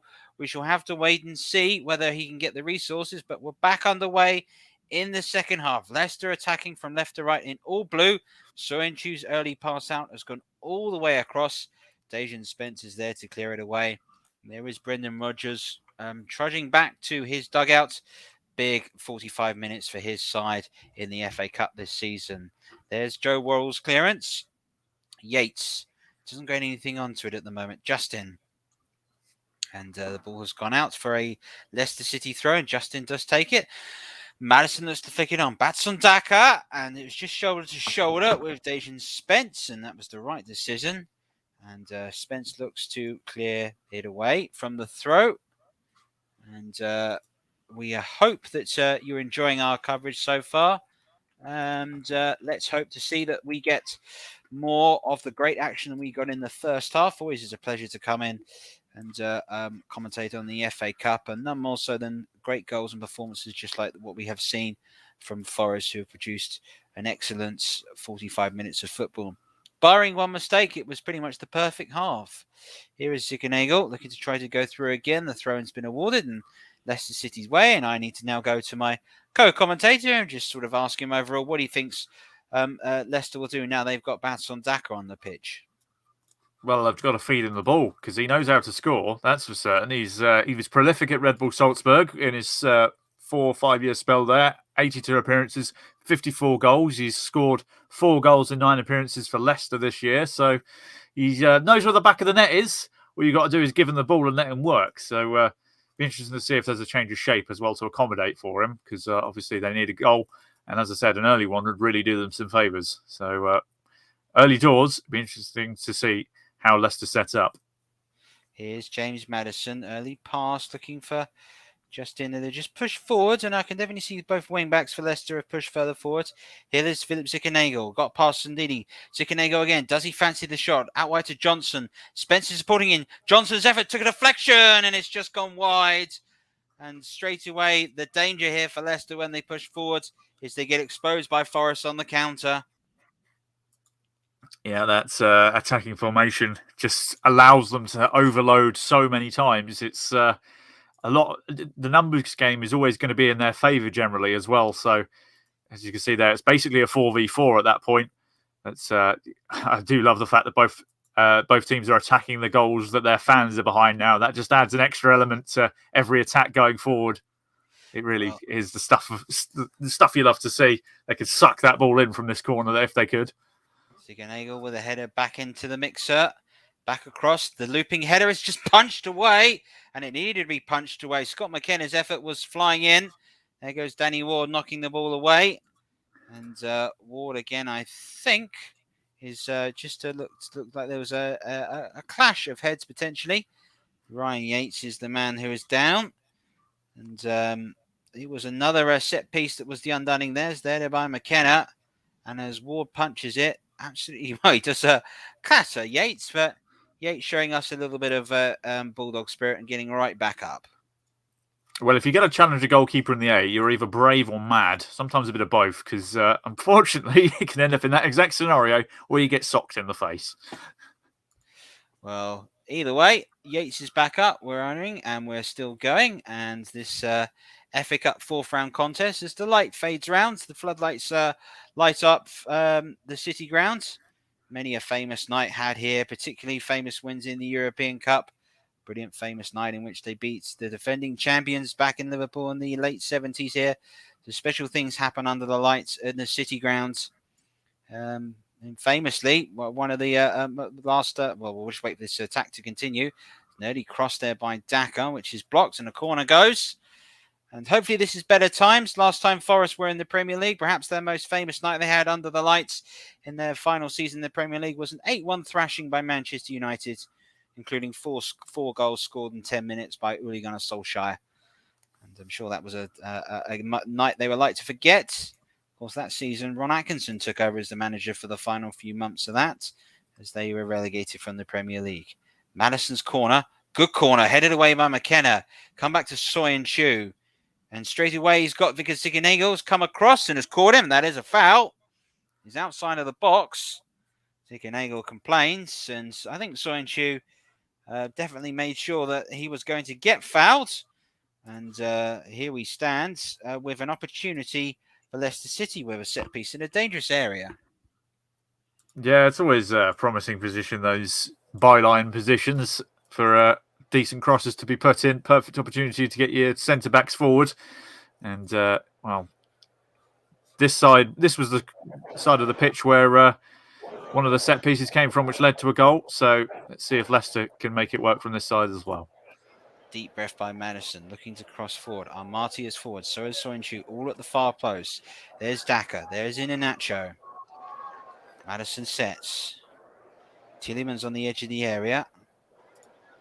And Ademola Lookman is there also.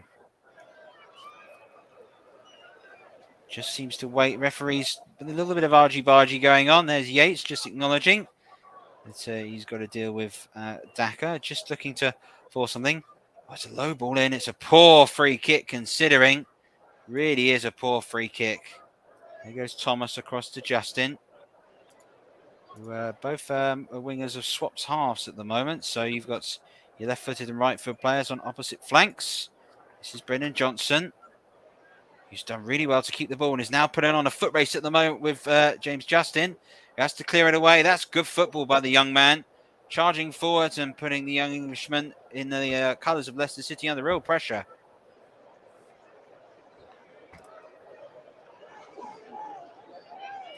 Well, it's a throw-in called.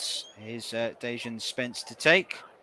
Back again. Yates pokes it forward. Ziganagel gets a foot onto it. Soyuncu clears left-footed. There's Iheanacho. Oh, it's poor again from Iheanacho. Here is Yates. The through ball over the top. Spence against Thomas. Spence needs to get it under control. He's done so now. Gets it round through the legs of Justin. Here's Johnson, and that's got away. Leicester City at the moment starting to play a little bit of Hollywood football, it seems. Excellent stuff. So let's wait and see what happens. Here is the throw-in. Spence is getting ready to take.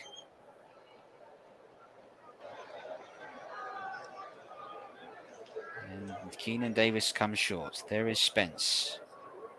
Yates. Spence again. Oh, there's appeal for handballs. Not given. Now Leicester City can come on the break. Here's Madison. Madison going sets to the pace off from Daka. Daka at the moment up against Joe Worrell. Clever little pass. Back to Madison. Does he fancy the shot from here? Oh, it's so close. So close from James Madison. Opened his body up. Looked to try to curl it in. It's just flashed wide in the end. Bryce Samba was diving to his left. But in the end, it's just wrapped past him. But that's better from Leicester City. And that's sort of what they need to do in this half if they're to get back into it. That was desperately unlucky. It was. Forrest switched off for a split second, thinking that there was a handball in the opposite box, but Madison gets forward quickly, and this is a right skimmer. Any kind of bounce off the turf, and that could have gone anywhere, but agonisingly close for Madison. Leicester just trying to get that early footing this half. But it's really still anyone's game at this point. As I said, the next goal is going to be a massive momentum swinger. Well, it feels very much like next goal wins it at the moment. If Michael Massey was in charge, that probably would be the case. Still, we'll get over it. Here's Madison, and he's under pressure at the moment from Yates in his court, and referee Paul Tierney gives the free kick. And Leicester now just starting to put Forest under a bit of pressure, and since the last few minutes of the second half, you can see Leicester very much pushing themselves further up the pitch and just trying to stop Forest playing as much football as they have done. Here's Armati. Now Amadoma Lookman. Lookman's low cross into the box is a challenging one. And Iheanacho's got a chance, but he has to get it on his left foot. And in the end, it was pulled back to Batson Daka. And if Iheanacho had a right foot, that could have really caused Bryce Samba some problems. Just hit it with your right foot. Stop messing around with it, trying to get it on your favoured. Swing the right. All that can happen is you miss it, and everyone will have a little bit of a giggle. But even then, that's a gilt-edged chance there. Daka wasn't expecting that ball to come to him. He was fully expecting Iheanacho to shoot. But dearie me, it was a good opportunity wasted there for Leicester. Can't keep giving those away. No, but it does at least give Leicester City a little bit of a hope and a little bit of a reminder that they can get themselves back in it. They just have to be careful on the counter-attack. Soyuncu, though, has kept this ball and kept his eye on it well. Passes across Armati. Definitely hoping that his passing is a little more solid than it was to give the goal away. Here's Daniel Armati pushing forward with real purpose. Iheanacho. McKenna comes across, left-footed, clears the ball all the way up to Danny Ward for Leicester City. Rare start for him. Club captain Kasper Schmeichel usually does start. Captain for his club and country. Denmark are the semi-finalists at the European Championship. First side to do so, having lost 2 games in the group stages. That's a long ball being chased, and Samba will get to that. Well, Justin does. And very much a big change which is made with both wingers, as we're watching Sean Dyche watching on.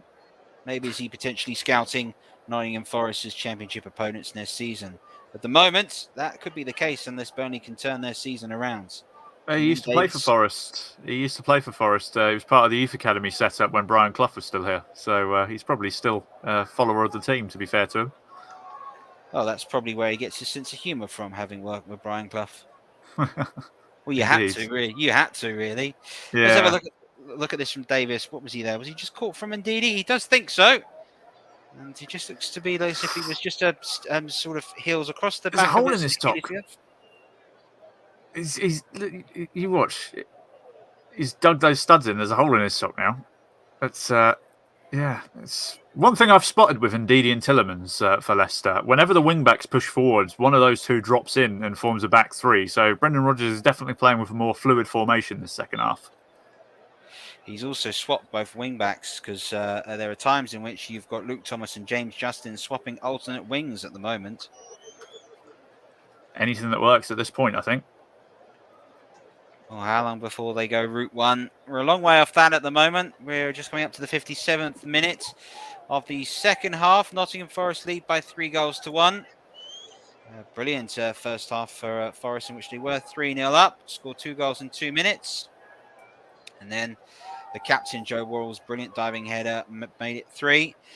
Then a bit of a moment of madness from Bryce Samba allowed Kelechi Iheanacho through to score. And that made him the highest scoring African player in the history of the FA Cup with his 15th goal. Early ball tried to play, and Garner is there to clear for Nottingham Forest. Swirling high at the moment in the winds that you always get here in the City ground, especially this time of year. That's a lovely little touch by Davis, and Ziganeo here was caught by Wilfred Ndidi. The free kick's going, and it's just starting to get a little bit petty at the moment, and just acknowledging that perhaps Ndidi had to make that, or there could have been an opportunity through, and looks like the referee's going to keep his card in his pocket again. Well, ref needs to keep control here because it's getting a little bit petulant from both sides with these niggling fouls, and that's just needs to get on top of it. Otherwise, we're in danger of the occasion going from a football match to a bit of a discounted wrestling match. But for the minutes, referee's just going, I don't want to get the cards out just yet, but if I have to, then I will. Don't want to spoil the occasion by sending someone off. Oh, he is getting the cards out now. Somebody's obviously argued with him too much. Yeah, I think he's called back Wilfred Ndidi for the foul. I think he's just taking his time and just to remind both captains about what's at stake and remind them to play their football. But Wilfred Ndidi remains the first player booked. There's Philip Ziganego getting some treatment, and this is what he was booked for. And I suspect it's down to the phase of play, the fact that Forest were about to enter the final third, and under the referee's instruction, that is an obstructive professional foul almost, and free kicking and booking is required. Ziganego will go off for treatment, and while he's off for treatment, Forest have 10 men, but have a set piece, and it's been Leicester City's Achilles heel. Conceded to the beginning of this game 17. As of right now, they've conceded 18 goals from set pieces. Long ball across, headed back into the area by McKenna. Here he goes again, looking to loop the ball in. McKenna just trying to loop it away. And now it is being chased to the moment by Cook. Paces it all the way back, kindly to Samba in goal. Forest. Garner. Now back to Samba. His clearance is almost chopped. It's gone very high. Hasn't even reached his own half, to be honest. Amadoma Lookman. His control let him down. Davis does well. Has been impressive today for Nottingham Forest. There's Garner just short. And now the pass back in. And Lookman, he's gone down. The referee's not having any of it. I'm sure he went down far too easy for the referee's lineman. Amadoma Lookman was frustrated, but from where I'm looking, that's no penalty. Now it's looked like a slip to me. Yeah, Ziganego moving forward for Forest. Now in open space is Johnson! Good save by Ward! And Soyuncu had to get there again. And Forest were just an inch or two away from doubling their advantage to 4-1. That would have been astonishing, but for the save by Danny Ward. And Forest still have the ball at the moment. This is Spence. Ziganego. Back to Spence! It's in then! It is in! It is 4-1 Nottingham Forest! That could be the holders leaving the FA Cup in front to the Trent End. Forest have struck. It's been Spence. It's been coming. It's been brilliant. Nottingham Forest might just feel they've got themselves a place in the fifth round at home to Huddersfield. Wonderful exchange of football. Leicester fans furious. They thought they should have had a penalty. As it turns out they don't. And Spencer's made it 4-1. Well, it's a fantastic finish from Spence. Absolutely brilliant. Leicester switch off from the throw on. Just trying to see who possibly played everyone on side. Look how deep the defence is there. All sorts of disorganisation back there. And, well, Nottingham Forest, they've been supreme in front of goal today. Spence, wonderful poke past the goalkeeper into the bottom left-hand corner. And, well, that was Nottingham Forest, by the way, down to 10 men. The player was still receiving treatment at that point. Absolutely fantastic scenes. Well, Forest have caught Leicester City completely cold. And on a night here in which very much emotions are running high, Nottingham Forest lead their local rivals in the FA Cup fourth round by 4-1. Incredible to think, but Nottingham Forest here are in complete control now. I'm not saying anything, Trevor, but 4-4 is still on here. We shall wait and see. As a change being made and getting ready for Leicester City, it looks as if Jack Colbach is going to come on for Ziganego, who can no longer continue after getting that knock. But the man that got the winner against Arsenal has been very impressive again this evening. And after an hour and 2 minutes, his game comes to an end. Getting a standing ovation as well, well deserved. Absolutely. Putting a real shift today. Real performance. And everyone on the bench to acknowledge the Danish international for his brilliant performance.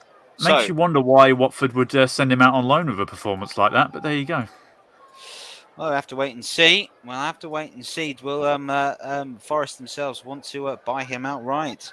So he's definitely winning himself a lot of praise and a lot of fans here down by the team on the River Trent. There's Steve Cooper. What a job he has done for Nottingham Forest. And you can hear the ground absolutely rocking. It is a raucous, wonderful atmosphere. Really shows you the magic of the cup today. There's Tielemans moving away to Iheanacho. So Leicester need 3 goals to force extra time. There's Patson Daka. And he's just almost looked like he'd got past Steve Cook. He didn't. Cook recovered. And the former Bournemouth man that has played in the Premier League with Bournemouth, just able to kick the ball out for a corner. Patson Daka was good thinking about taking it quickly. Now it is back to James Maddison to take. And for Leicester, they've taken quite a sort of quick sort of low balls across the back of the box. Will they try and whip this into the mixer today? That is what Maddison does. He goes near posts. And a powerful header away by Joe Worrell. And it was Soyuncu that got ahead of him. And it's gone out for a goal kick. And we're just waiting for the ball to come back. As you can imagine, some fans are hoping that they can keep it. Quite understandable. It's not often you go ahead and beat your local rivals in the 4th round of the FA Cup. And 2 more changes being made by Brendan Rodgers. Well, it's got to be made, hasn't it? They're not at the races at all. Changes are needed, and well, Lookman has been kind of absent this game. Let's be honest, he hasn't done too much. It's not been a day to remember for him. This is going to be tough for Leicester. You've got to bear in mind of how their season finished last year. Obviously, winning the FA Cup, European football. Now, all of a sudden, they're staring elimination in the face. They're having a pretty mild season in the Premier League. It's not going particularly well for them right now. Well, Ricardo Pereira and Dewsbury Hall come on. So Yuri Tielemans is surprisingly off the pitch at the moment. Here's Armati. And a booking there for young James Garner. Just for the break in play. And it looks like Paul Tierney's got a semblance of control back in the match. But this is what this young man was booked for. I think he's done with all these tactical fouls now. I think he's like, if I see any more, you're just going to get straight up booked. And there's been a lot beforehand, and now I think he's finally reining it in. Well, that's always the discretion of the referee. And there's been a lot criticised for the standard of officiating in this country, but so far, Portini's had a pretty good game. This is Iheanacho just trying to get there, but Cook does, and then he even wins his own header. Now, shout for handball, not given. And no VAR to refer that, so the referee's decision is final. This commentator's opinion, potentially what it should be. And Paul Tierney just reminding that. And there was a moment in the first half where you see the Leicester players waiting for VAR and then realising that it's not available today. And just freezing at that key moments. This is Dewsbury Hall, number 22, passing out to Soyuncu, who's settled into that midfield role. So as Brendan Rodgers at the moment decided to take off Tielemans on the vain hope at the moment that this cup ties over and they've got that league form to continue, which has been inconsistent. Either way, it's going to be another throw, and it will be the goal scorer, the 4th goal scorer for Nottingham Forest, David Spence, to take. And Tierney just, referee Paul Tierney, just waiting for the key moments. And this was it. That was the handball shout by Yates. Penalty for you, Chris? No, it's completely accidental. He's not even looking at the ball at that point. His eyes are shut, so he's not even paying attention to where the ball is too much there. It was a complete freak occurrence, that. So, no penalty for me. Davis going in. Now here's Garner. Right foot over the top. Max Lowe is through at the moment. Lowe's ball across. Whoa! Another chance for Forest. Max Lowe trying to catch Danny Ward out with a left-footed strike, and he's just pulled it wide. Well, Forest could have had 6, 7, maybe even 8 at this point. They really are running riot in front of goal today. If they were just a tad more clinical, I mean, 4 goals is pretty clinical, but if they were really, truly on the next level, then it could quite easily be 8 at this point. Well, fantastic times if you're a Forest fan at the moment. And Steve Cooper succeeding where many have failed in one of the impossible jobs of English football. Here's Maddison for Leicester City. Who reminds you need 3 goals to force extra time. 68 minutes played at the moment at the City grounds. Here's Armati. Pass goes out wide. Ricardo Pereira into the channels for Baston Daka to run. Max Lowe getting 1 foot to clear it away. Here's Ndidi again. Daka. Clearance is made by Lowe, and it'll be another corner for Leicester. So Leicester City, really, you feel if they're going to get back in this game, Need to get something soon. Well, ideally in the next couple of minutes. I mean, 4-2 is still a long way back, but you know, if the comeback's going to start, it needs to start soon, because otherwise Forest will just game manage from this point. They'll just take the sting out of it, probably take their time with everything if they're not already, and try and take the sting out of Leicester. Here's Madison's header back in. Ricardo Pereira trying to play the 1-2 again. Now this is James Justin, and the challenge is made by Colback, so it'll be another corner for Leicester. Leicester City obviously got that famous afternoon hoisting the FA Cup after beating Chelsea. Real underdog achievement for that. In order to get there again, they've got to produce something really quite special at the moment. Batson Daka at the moment is right under the goalkeeper's nose. There's the clearance away by Lowe. Dewsbury Hall just floated one in, and Samba does very well to grab that. That's a good bit of goalkeeping from the man that has the bandage just right above his left eyebrow. Told that is very much required for medical purposes. And now here is Lowe for Nottingham Forest. That's a nice ball searching for Garner down the channel. Soyun Chu back to Ward. He's put under pressure at the moment by Johnson. Ward kicks it long. Oh, good strong header, has to be said, by McKenna. But it's only gone as far back as young Luke Thomas for Leicester City. It looks like he's been slightly overruled by the occasion, but has definitely settled into this match as it's gone on. This is Ndidi. Daniel Amati. There is Madison. Left-footed, centre of the pitch. Passes out towards the near side. This is Dewsbury Hall. Now Ricardo Pereira. The two substitutes combining for Leicester City. Dewsbury Hall again. Madison. Got options over on the far side. Comes back across goal. Dewsbury Hall. And actually trying to be a little too cute. McKenna. Good old-fashioned bit of defending, but it's not gone out. It's just gone up. Here's Ricardo Pereira. In across the ball in. There goes Steve Cook getting the ball away for Forest. Dewsbury Hall. Another clearance which Cook has cleared it away. And now it's becoming a little more apparent that Forest are preparing to sit deep. 71 minutes played at the City Ground. Nottingham Forest 4. Leicester City 1. The header on. And Iheanacho here just trying to get ahead of McKenna, who does really well. Scotsman against Nigerian. It's gone out for a throw. There's Pereira to take. And another substitution being prepared. And Keenan Davis's afternoon is over. He's put in a fantastic shift, the former Aston Villa man. And here he bounced off. In his place at the moment is the man they signed on the deadline day. This is Surridge is on. So Surridge comes on for Nottingham Forest. And now we wait to see the referee's decision. That's a free kick straight away as the young man tries to get involved straight away. So this is going to be the key final chapter, final act, if you like, of what has been a three-part act today. Keenan Davis has set up the first goal. Brilliant assist. Hit the bar. Let's not forget early on in the contest. And there's been a real nuisance and really caused Marty and Soyuncu a lot of problems today. And that will definitely do him a lot of confidence that perhaps he could make it to the highest level. Here's Ndidi. Good control by him. Lovely touch. Dewsbury Hall. Put under pressure by Garner and able to get away with it. Madison.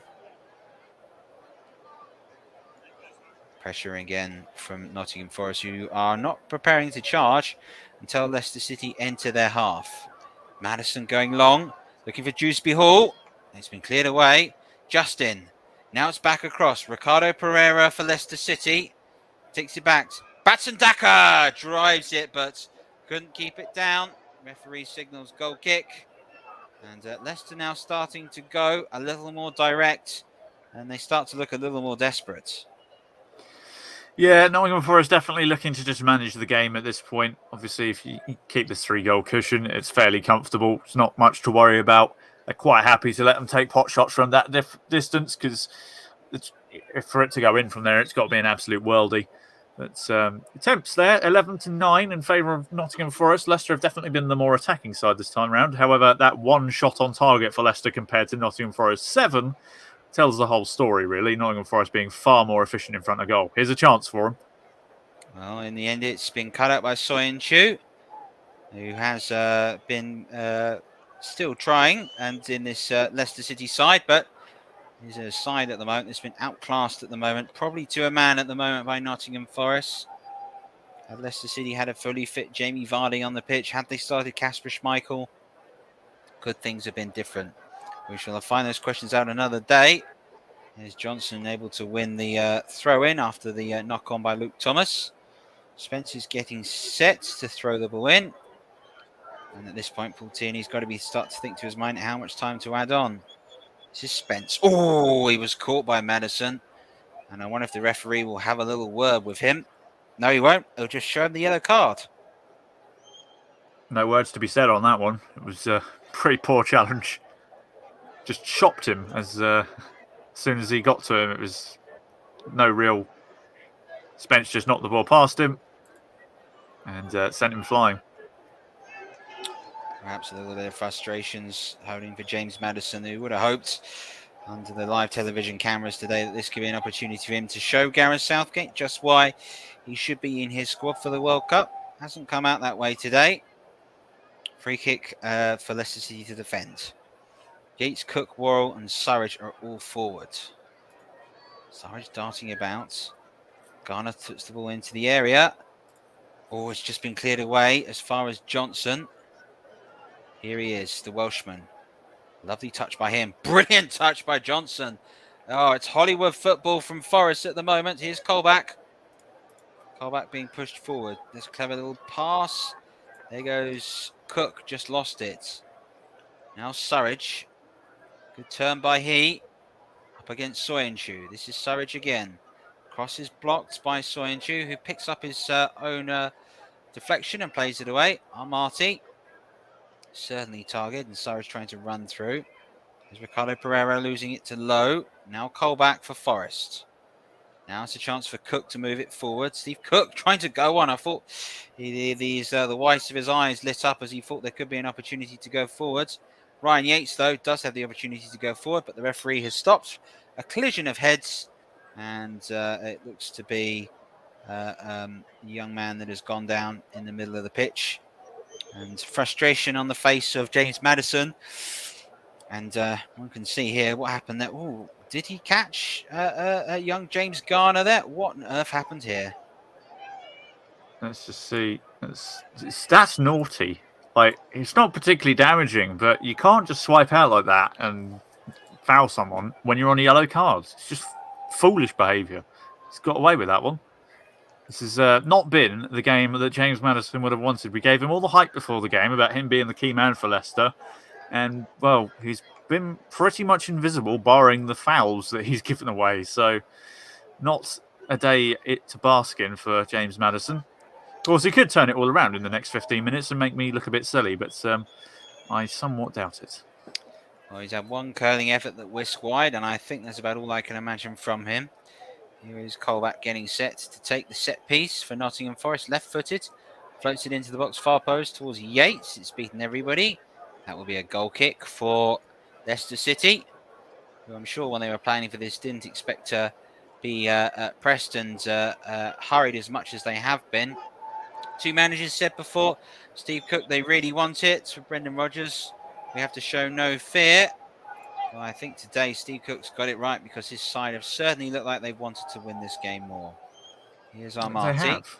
They have indeed. It's just been too complete. Like, you wouldn't believe that Leicester were the Premier League and defending FA Cup holders based on the performance today. They've been defensively all at sea. They've definitely missed Kasper Schmeichel's organisation. They really have. Like, in terms of, it's a brave decision to drop your captain, and I think it's been shown here. Well, handball given, and that's more frustration for James Madison. Looped over him, and he did handle it. So free kick goes Nottingham Forest's way, and now they've got to be looking at the clock, coming up to the 78th minute, and from this point here, 12 minutes plus time added on. If they can manage the game effectively, well, it looks as if Spencer's goal could have clinched it and put them into the 5th round.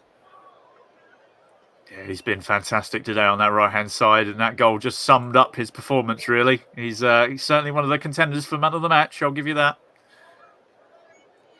Well, Forest taking no chances with Bryce Samba, the goalkeeper, getting set to pump this one forward. Does indeed get it in, and Surridge was looking to try to challenge, wasn't able to do so. There's Justin, left-footed, clears it along the line. There goes Joe Wall, heading it back into the mixture. Dewsbury Hall looking for an Inacho forward. Now it's Madison, who still possesses just that little joie de vivre, and in doing so has been able to draw the foul. Dejan Spence, Forest's 4th goal scorer this afternoon. No doubts that was something he was preparing for. And Nottingham Forest continues to put the pressure on. And I can see Soyin Chu marching his way into the box. And I guess now they've got to start putting it right into the mixer a bit more. Madison floats it in towards the far post, looking for Patson Daka. It's a good header away by Lowe. And eventually it has got away again for the second attempt. There's Daka. Ricardo Pereira. It's a clever ball across pitch. Madison now. Madison's curling efforts. Headed away again. There's Surridge. Chance to run from Johnson. Justin is there. Back to Ward. Now to Ndidi. Daniel Amati comes forward. Ricardo Pereira. Dewsbury Hall. Forest sitting deep and winning the ball back. There's Colback doing brilliantly. Samba's got to clear that left-footed and does clear it left-footed. Picked up pretty much inside the centre circle by Soyin Chu. 10 minutes to go. Nottingham Forest 4, Leicester City 1, FA Cup 4th round. Here is Dewsbury Hall up against Joe Worrell. Good work by Dewsbury Hall to try and sort of twist and turn, but in the end, the Forest captain is able to maintain possession. And is that going to be a corner? It looks like it is. I suspect there that the skipper got the final touch. In fact, it's not. It's going to be a goal kick. That's good defending. Tell you what, Joe Worrell has been an absolute Goliath today. The stand-in skipper for Lewis Grabham, he has led from the front at the back. Look at this. This is incredible defending by Worrell. Brilliant stuff. Well, we're about 10 minutes away from heading towards your choice for your prediction. Well, one thing I would want to say is the way the game has gone at the moment, who do you think is potentially contenders for your man of the match today, Chris? Oh, take your pick. I mean, anyone in the Nottingham Forest side, really, probably apart from the goalkeeper, of course, after that blunder. But they've all been stupendous today. Although that, as I'm saying that, they did play a dodgy pass and put themselves under pressure. Yes, this is in Inacho. Now Madison. Back to Ricardo Pereira again. Up against Lowe. There's Colback making the block. And Colback just looking to try and clear it away. And what's the referee giving here? Corner to Leicester City. Well, we'll give you a few minutes. And then with 5 minutes to go, we'll ask you your decision for man of the match today, Chris. So get the thinking cap on, young man. I'll find it. I've left it somewhere. Madison's corner. Headed down and away. It'll come any far as James Justin. Clever pass back in to Thomas. Floats it into the mixer. Leicester had 3 players offside. Daniel Amati! Whoa! There he goes, flying on the left foot. And that'll do Bryce Samba the world of good to make an important save. That was goal bound. It was indeed. It's Samba hasn't had too much to do this match, to be fair to him. That's probably the first shot on target that he's had to deal with, and it was a travelling one. Caught that really well, but Amati gets a really good connection, and Samba gets both hands on it. At the first attempt, he gets only one, but gathers it the second attempt. It's a good save. Very much so. And indeed, the art of goalkeeping has gone from stopping the ball to stopping it in ways in which the opposition can't get to it. Such is the technical prowess required of goalkeepers these days. Here is Brennan Johnson. Scored Forest's second goal, which you only saw a little kick-off because we were still watching the replay. Justin. Little flick on. There goes Cook, just going long towards Surridge, and Ward will pick this up for Leicester City. Time running out for them. But in all fairness, it felt like when Dejan Spence had scored and put Forest 4-1 up, that it was really game over. And you felt whoever scored the first goal in the second half was going to be key for this match. Here's Soyin Chu. Leicester City's defence looks like it's ending in the 4th round of the FA Cup. Here goes one final chance. One final moment for them to try and rescue something. 7 minutes to go plus time added on. 4-1 behind Leicester City to a brilliant Nottingham Forest. There goes a long ball. Cook was winning that every day of the week, I suspect. Yates going for a long pass over the top. Now here is Surridge. He's onside. Flag has stayed down. He's going straight for the corner. This is clever work by him, managing the ball and managing the game. Low. Colback. Low again. Now it is back to Cook. McKenna has Worrell. Doesn't see him. Tries to go down the line towards Spence. Soyuncu. I think he's had more of the ball today than any other Leicester player, perhaps than James Maddison. It's Ricardo Pereira. Now here is a run from Iheanacho. Dewsbury Hall for Leicester City. Continue to move it. Swaps to the opposite flank. Maddison. Pressured by Colback. And Ndidi. Pressured by Yates.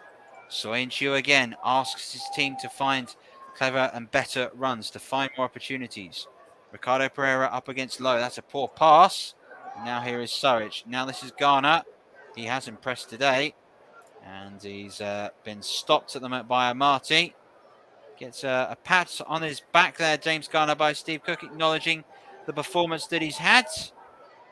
And Steve Cook, I think, maybe thinking perhaps one more change to slow things down towards the end. In fact, they've got a player warming up on the bench for Nottingham Forest. We'll find out what's happening shortly, but the fourth official standing ready to call out. Now, this is Dewsbury Hall for Leicester City. And Colback makes the block. Referee signals that the throw was to continue. Here's Armati for Leicester. Back to Soyuncu. 85 minutes gone. Nottingham Forest 4, Leicester City 1.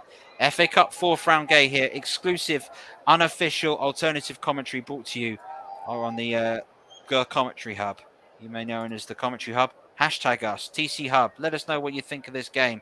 Let us know who's your choice for man of the match. Soyuncu moving the ball forwards. Chris, I've got to ask you, who is your choice today for your man of the match? Well, it was a toss-up between Spence and Worrell, and I've got to give it to Joe Worrell, the standing captain. Scored a goal, has been basically a wall at the back, not letting anything past him. He nearly got to the goal that Leicester scored. He was ever so close to getting a block on it, but he's not let anything past him. He's led like a, you would have think he would be the full-time captain the way he's led the side tonight. He has been superb, so it's got to be him. Spence is a close second, who his goal today as well. But they've all been fantastic. If I could give man of the match to every member of the team, I would. Nottingham Forest have been really good, but Worrell stands out the most out of all of them. He's been superb. Well, Surridge wins the foul. Joe Worrell wins man of the match. We'll wait and see if our colleagues next to us in the BBC commentary box agree. But for us, it's Joe Worrell, and no complaints from myself. I think the man has been an absolute rock at the back today for Forest. And that third goal really did change the tie to almost levels beyond that, less stability. The BBC have gone with Brennan Johnson as their choice for man of the match. Has been impressive in a lot of his play. Got the second goal. So, but as you said, Chris, that you could give the man of the match to anybody in a red shirt, really. Pretty much. That's you could pick anyone really out of this lot. They've done superb. Blue Well has gone nearly just taken an opportunistic strike, but. These two sides love scoring a lot of goals between them in the FA Cup. Just the 5 today. They scored 4 last time. It was 10 years ago. So if these two come up in the draw again, definitely get us on it. Well, 101 years ago, Nottingham Forest beat Leicester by 5-1 in what was then the 4th round of the FA Cup. Could the same be on the cards for them in the end today? 2 changes being made in the final few moments of this contest. James Garner is due to come off. He has had an outstanding game and is getting a deserved standing ovation from the fans. He's done quite brilliantly today. And also coming off for us today, well, he's had an excellent game. It's Brennan Johnson who's been outstanding. Forest very much managing the last few minutes of this contest. Changes made. This was the key moment. Johnson putting Forest 2-0 up. Very opportunistic strike, that one. He's had a good game, Johnson. BBC gave him man of the match, and to be fair, like I said, they all deserve it. It's a fun start for you for the end of this match. Oh, as there's a possible chance for Daka. No. Before this game, the record between these two sides, there's 39 wins in Nottingham Forest's favour, 40 in Leicester's, and there've been 27 draws. So in about 5 minutes' time, there's going to be nothing in it between them. So it's always an exciting prospect, these two facing one another. Well, don't forget, this is the East Midlands derby. There's a lot of personal pride at stake between a lot of Forest and Leicester fans. Not a lot of space separating these two sides between us as they fly up the M1. Here's Soy and Chu. And the M1, of course, will be the motorway I'll be hitting in about an hour or so as I go down to the south coast and make my way to Trevor Vision Centre. Here's Soy and Chu. And the pass from behind is by Worrell again, who's been outstanding. There he goes again, Dewsbury Hall. And at the moment, it is a little Rabona pass all the way through at the moment. Nottingham Forest moving through. Their front three have changed completely, but let's see what they can do here. Justin coming into support. Here's Spence, 89th minute. Not long to go. Brilliant dummy that was. Poor cross, considering an excellent work made. Just needed to get your head up there. And now here is the opportunity for Cook. And Cook's lost it. Worrell, though, helps out as he's done today. He's been sweeper, he's been first line defender, he's been attacker, he's done just about everything required and has done an outstanding job today. And we're coming up to the last few minutes. And for us here, if you're waiting to see more action from the Commentary Hub, join us tomorrow where we've got delayed coverage of the game between Bournemouth and Boreham Wood. You can join JB for that game tomorrow afternoon. So stick your notifications on for the channels if you're listening. Don't forget to like this video and make sure you're subscribed for this alternate view in commentary across the world. And for Brendan Rodgers today, well, there's some frustration for him, but 3 minutes of time added on to be played. But in truth, he can have no complaints because his side have been outplayed today. Well, he picked the side and he made the decision to drop Kasper Schmeichel, which I think is probably one of the more baffling decisions to make. He's got the shape wrong as well. He's probably expected Nottingham Forest to be an easy game, and it's been anything but. So he's got to take a fair share of the blame for this one as well. Well, here's Ricardo Pereira at the moment for Nottingham Forest. Oh, flashed his effort wide. And if ever that summed up performance, that's it there. Ricardo's efforts, he's through, and it's just flashed wide. And Brendan Rodgers knows as the rain starts to fall on the players here today, it is certainly not their day. And that's Ricardo's effort. Just curling away, wasn't it?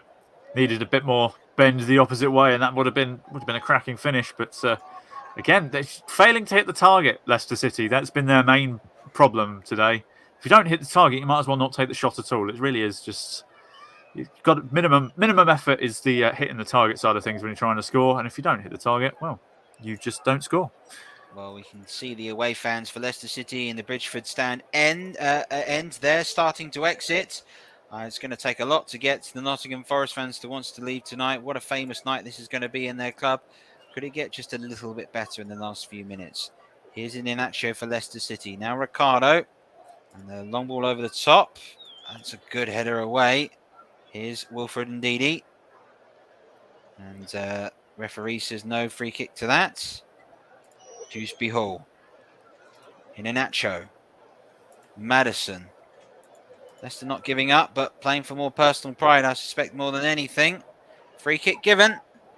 So a chance to reduce the arrears in the last minute or so of time added on. But a really frustrating evening if you're a Forest fan, and you can see the fans over to my right, all entering. That's where all the away fans that have been situated for Leicester City, they're departing. They don't want to be in the hail, which is very much now what is falling upon us here in the East Midlands. Madison getting sets. Justin Soyuncu being well marshalled again by McKenna and Cook. It's a two-man wall. Colback is in it. Yates is there marking Daka. And it is headed wide by Justin. Got about 20 seconds to go. And Nottingham Forest have a famous FA Cup night and find themselves in the 5th round. No doubt about it. It'll be party time here in the Trent stand. Now Forest can break in the last few moments. This is an opportunity for them to move forwards. Now we wait and see the last few moments of this contest. And it looks like there's just going to be a slight knock, and that's it. That is it. On the occasion of an East Midlands derby where you expected there to be drama, to it to be a tight game, it was anything but. It was an absolute rocket buster performance by Nottingham Forest. They have been outstanding this evening. To a man, they deservedly win it. The captain today, with one of the finest captain performances you'll see in the Cup, Steve Cook's making the impossible job look rather easy. For Leicester City, their defence of the FA Cup sadly comes to an end. And it comes to the end in sad occasions because, to be fair, they were completely blown away by their championship rivals. A brilliant performance by from Nottingham Forest to demolish Leicester City. Certainly an occasion Brendan Rodgers will want to forget. A day in which Steve Cooper and everybody involved with Nottingham Forest will want to remember for a long, long time to come. It was a fine performance today from all sides involved, but Forest deserved winners, and it should have been by more, in my opinion. Winners by 4-1. Well, there used to be a phrase in this part of town in Nottingham that Nottingham Forest were magic. They've been magic tonight. 4-1 winners, and it could have been a lot more. It could have been 7 or 8, quite honestly. Leicester's grip on the FA Cup has been relinquished good and proper by Steve Cooper's troops, who, to a man, were just absolutely unbelievable tonight. The whole joint is jumping here at the City Ground. And who knows, this really could be something very special now with Forest in the midst of a promotion. With Forest in the midst of a promotion race at the moment to get out the Championship. They're in with a chance of a playoff spot. Could this be the springboard to more future success? They go on to Hunt, and it means now the draw has been a bit more revised now. This draw's now taking shape. It'll be Nottingham Forest against Huddersfield in round number 5. Earlier today, Liverpool beat a very plucky Cardiff City by 3-1. There was some VAR controversy in that one. You saw that one, you heard that one with Russ Vernon, who's our producer here tonight, and we want to thank Russ for the beautiful music that's been played there. Nice catchy music, isn't it? And tonight at 6:30, and you'll be able to hear delayed commentary on it tomorrow evening as an FA Cup special. I'll be in the box for Bournemouth against the lowest ranked team left in the competition, Bournemouth Wood. The prize for the winners, a trip to Goodison Park in round 5. Well, the Forest players absolutely doing a lap of honour. It's almost as if they've won the FA Cup. Last won it back in 1959, came agonisingly close under Brian Clough in 1991. But they're on their way to the 5th round, and who knows, maybe beyond that, maybe back to Wembley for the semis, who knows. But Steve Cooper giving it large to the fans. They've suffered so much in the last 20 or so years, the Nottingham Forest fans. Lots of managers have gone and bit the dust. Relegations to the Championship and down to League One and back. They've been through hell and back, but it's those moments that really make it, in the end, worthwhile.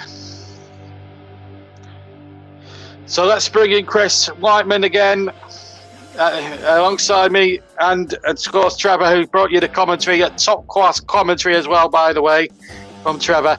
Let's bring in Chris now. Chris, we have just witnessed a magical FA Cup performance, haven't we?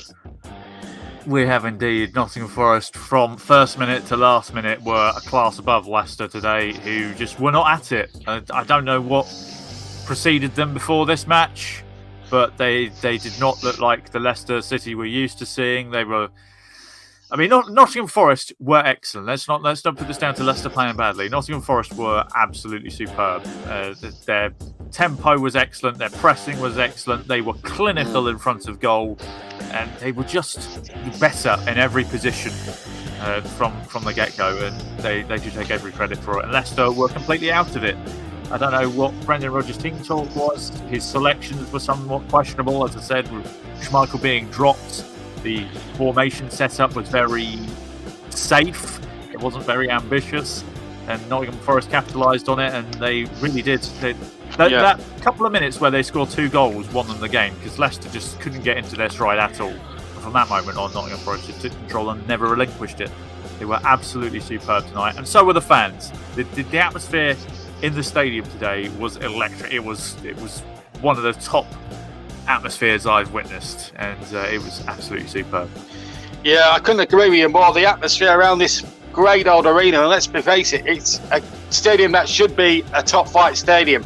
But I feel happy for the supporters tonight because when you look at the last 20 odd years or so, or the last 30 years even since Brian Clough actually left the ground or left the club, they've gone through the mill and back, down to the third tier, those depths. And now, I mean, what does that now do to Forest as a sort of a springboard? Of course, they're going to make a few quid out of this cup run, and that's brilliant. They've had Arsenal here and Leicester here, and they've defeated them both. They've both been on television as well, so they've made, I would say, a couple of million quid from those 2 ties alone, which is still a lot of money, and especially to a championship club who have not been in the Premier League for quite some time. But what really, could this actually now, Chris, be a springboard to even greater things in the league? Because they're not that far away from the playoffs, and as we see in the Championship week in, week out, anybody can beat anyone. So why can't Nottingham Forest get into the playoffs and potentially get a Wembley and win them? Well, why not? I mean, the Championship is a special division in the fact that anyone can win and anyone can get promoted. It's the most open division in the world in terms of the top divisions around. And, I know it's the second tier, but it's one of the most watched tiers in the world. The standard is extremely good. But for Forest, this can definitely be, it can work 2 ways. It can be a distraction. You want to be careful with this sort of thing because you don't want to spread yourself too thin.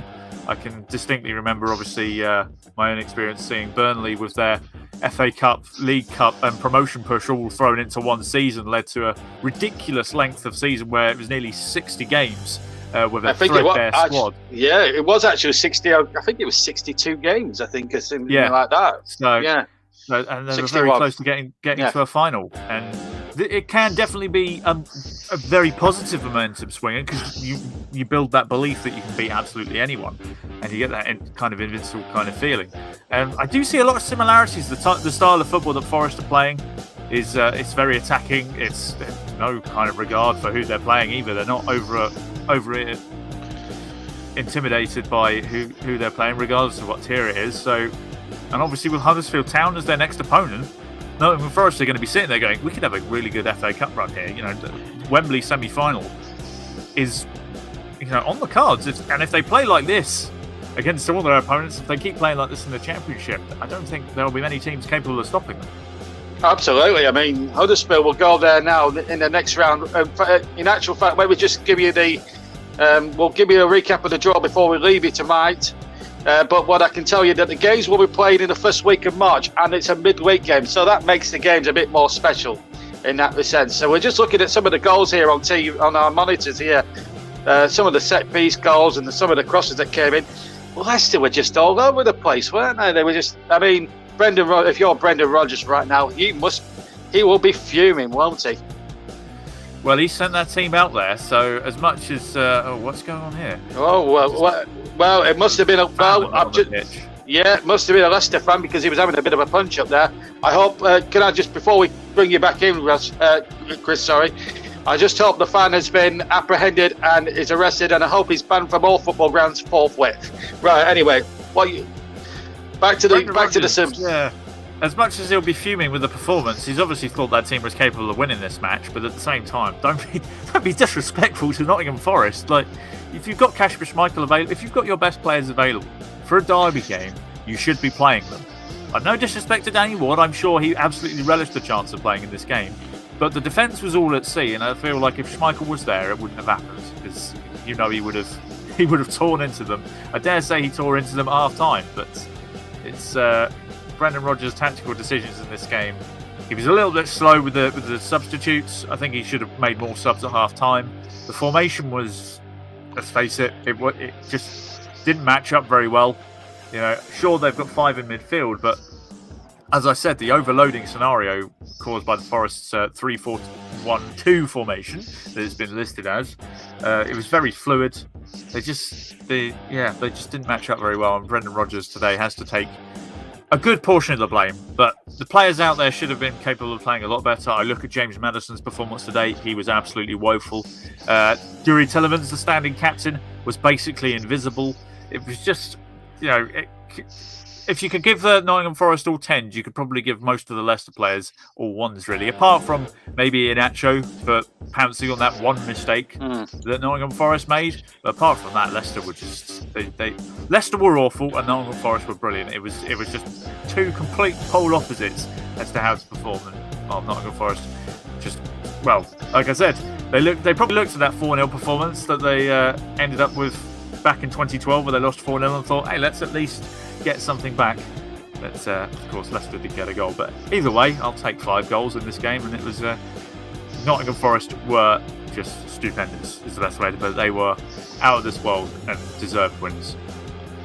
Absolutely, and that's brilliant. And a final thought from you, Chris, and what's been. I'll give you the draw. We'll give you the draw in just a minute, guys, before we leave you. But let's look back at let's just quickly have one final thought on the fourth round as a whole. I know we've got one game to come, and that could still. I mean, Bourne would win out. That would just splash anything out of the shade, wouldn't it? But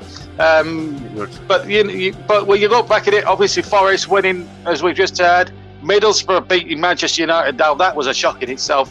But we've got to give a shout out to Kidderminster Harriers, haven't we, Chris? Because we watched them against West Ham yesterday as football people, and I've watched the game back, and I look at it and I think, how close were they to putting up the mother of all shocks of all time in the competition's 150-year history? They should have had. They were robbed essentially, and West Ham really got out of jail, didn't they? Well, West Ham really dug themselves out of that hole that they put themselves in, really. I mean, Kidderminster were superb that day. West Ham, I mean, I don't want to say they were lucky, but, bear in mind that their goal was in added time. For 90 minutes, Kidderminster Town were the best team. It was just fitness clearly showed, because obviously as extra time came in, obviously they wilted a bit, and that kind of goal kind of demoralises you anyway, you being that close to going through. But the FA Cup this year has been something special, and I love the FA Cup, and to see it devalued by some fans and some teams by saying, it's only the FA Cup, I'd rather finish top 4. It's a load of nonsense. The FA Cup it's the oldest cup competition in the world. It's the best cup competition in the world, barring maybe the European Cup, but that's a slightly different format. But the FA Cup is magic. And this year, I feel like it's been one of the better ones in recent years, let's put it that way. But in terms of the amount of shocks and underdog stories, it's been absolutely superb. Absolutely, and thank you very much. Hey, Chris, it's been lovely to have you back on the TC Hub, and Trevor as well. Well done to you both. Great commentary from both of you, as we'd all come to expect at the TC Hub, and we hope to hear you back on. We hope to have you both back on there very soon. Always a pleasure. I'm glad you enjoyed yourselves anyway. Well, that's it from us. Just one more thing I need to clear up before we leave. The revised 5th round draw. We got one game to come. And incidentally, you'll be able to hear that tomorrow night on the TC Hub and all platforms. Just a couple of things I need to go through before we leave you tonight. A little bit of cross-promotion in a moment for Trevor's channel. But first, the 5th round draw now as it stands. Luton Town will take on Chelsea. Crystal Palace will play Stoke City. Peterborough United against Manchester City. What a tie that is for Peterborough United there at London Road, incidentally, that game. Liverpool, Norwich. Southampton against West Ham. Middlesbrough, Tottenham. And I think that could, I'm with Chris on that one, I think that could be a potential tie of the round. Nottingham Forest take on Huddersfield Town. And Everton will play neither Bournemouth or Bournemouth, as I say, kick off in just over 20 minutes' time at the Vitality Stadium. Those games will be played in the week commencing the 28th of February, I'm being told. So 3 weeks on Monday, that will be happening. So well done to all the winners. Hard luck to Leicester today. Forest, brilliant. One more thing I need to do, a bit of cross-promotion for Trevor Sports. We've got, as you probably guessed, if you're a subscriber to his channel, you will have realised that he's running an FA Cup, virtual FA Cup, all of his own. He's roped in Chris, Ross and myself. and Malk to do some of the commentaries. And so we're making it really special virtually as well. We've got a real good game for you at 8 o'clock. It's being premiered on his channel. It's Chelsea versus Manchester City. And of course, we'll have highlights, I think, of 3 other games, which one of them is a London derby between West Ham and Crystal Palace as well. But that's in the virtual world. But in the real world, as I say, before we leave, thank you to Chris and thank you to Trevor as well. Great commentary team. And we hope they'll be back on the channel soon. And thank you to producer Russ as well for his contributions tonight. And of course, he covered Liverpool 3, Cardiff 1. So Liverpool through. It wasn't easy against them, as you heard earlier. But Nottingham Forest, once again, well, they used to sing a song. They used to sing a song at Nottingham Forest. It was called Nottingham Forest Are Magic. Well, today, they certainly were magic. From me, Trevor, and Chris, a very good night to you all. And take care. Have a good weekend. Good night.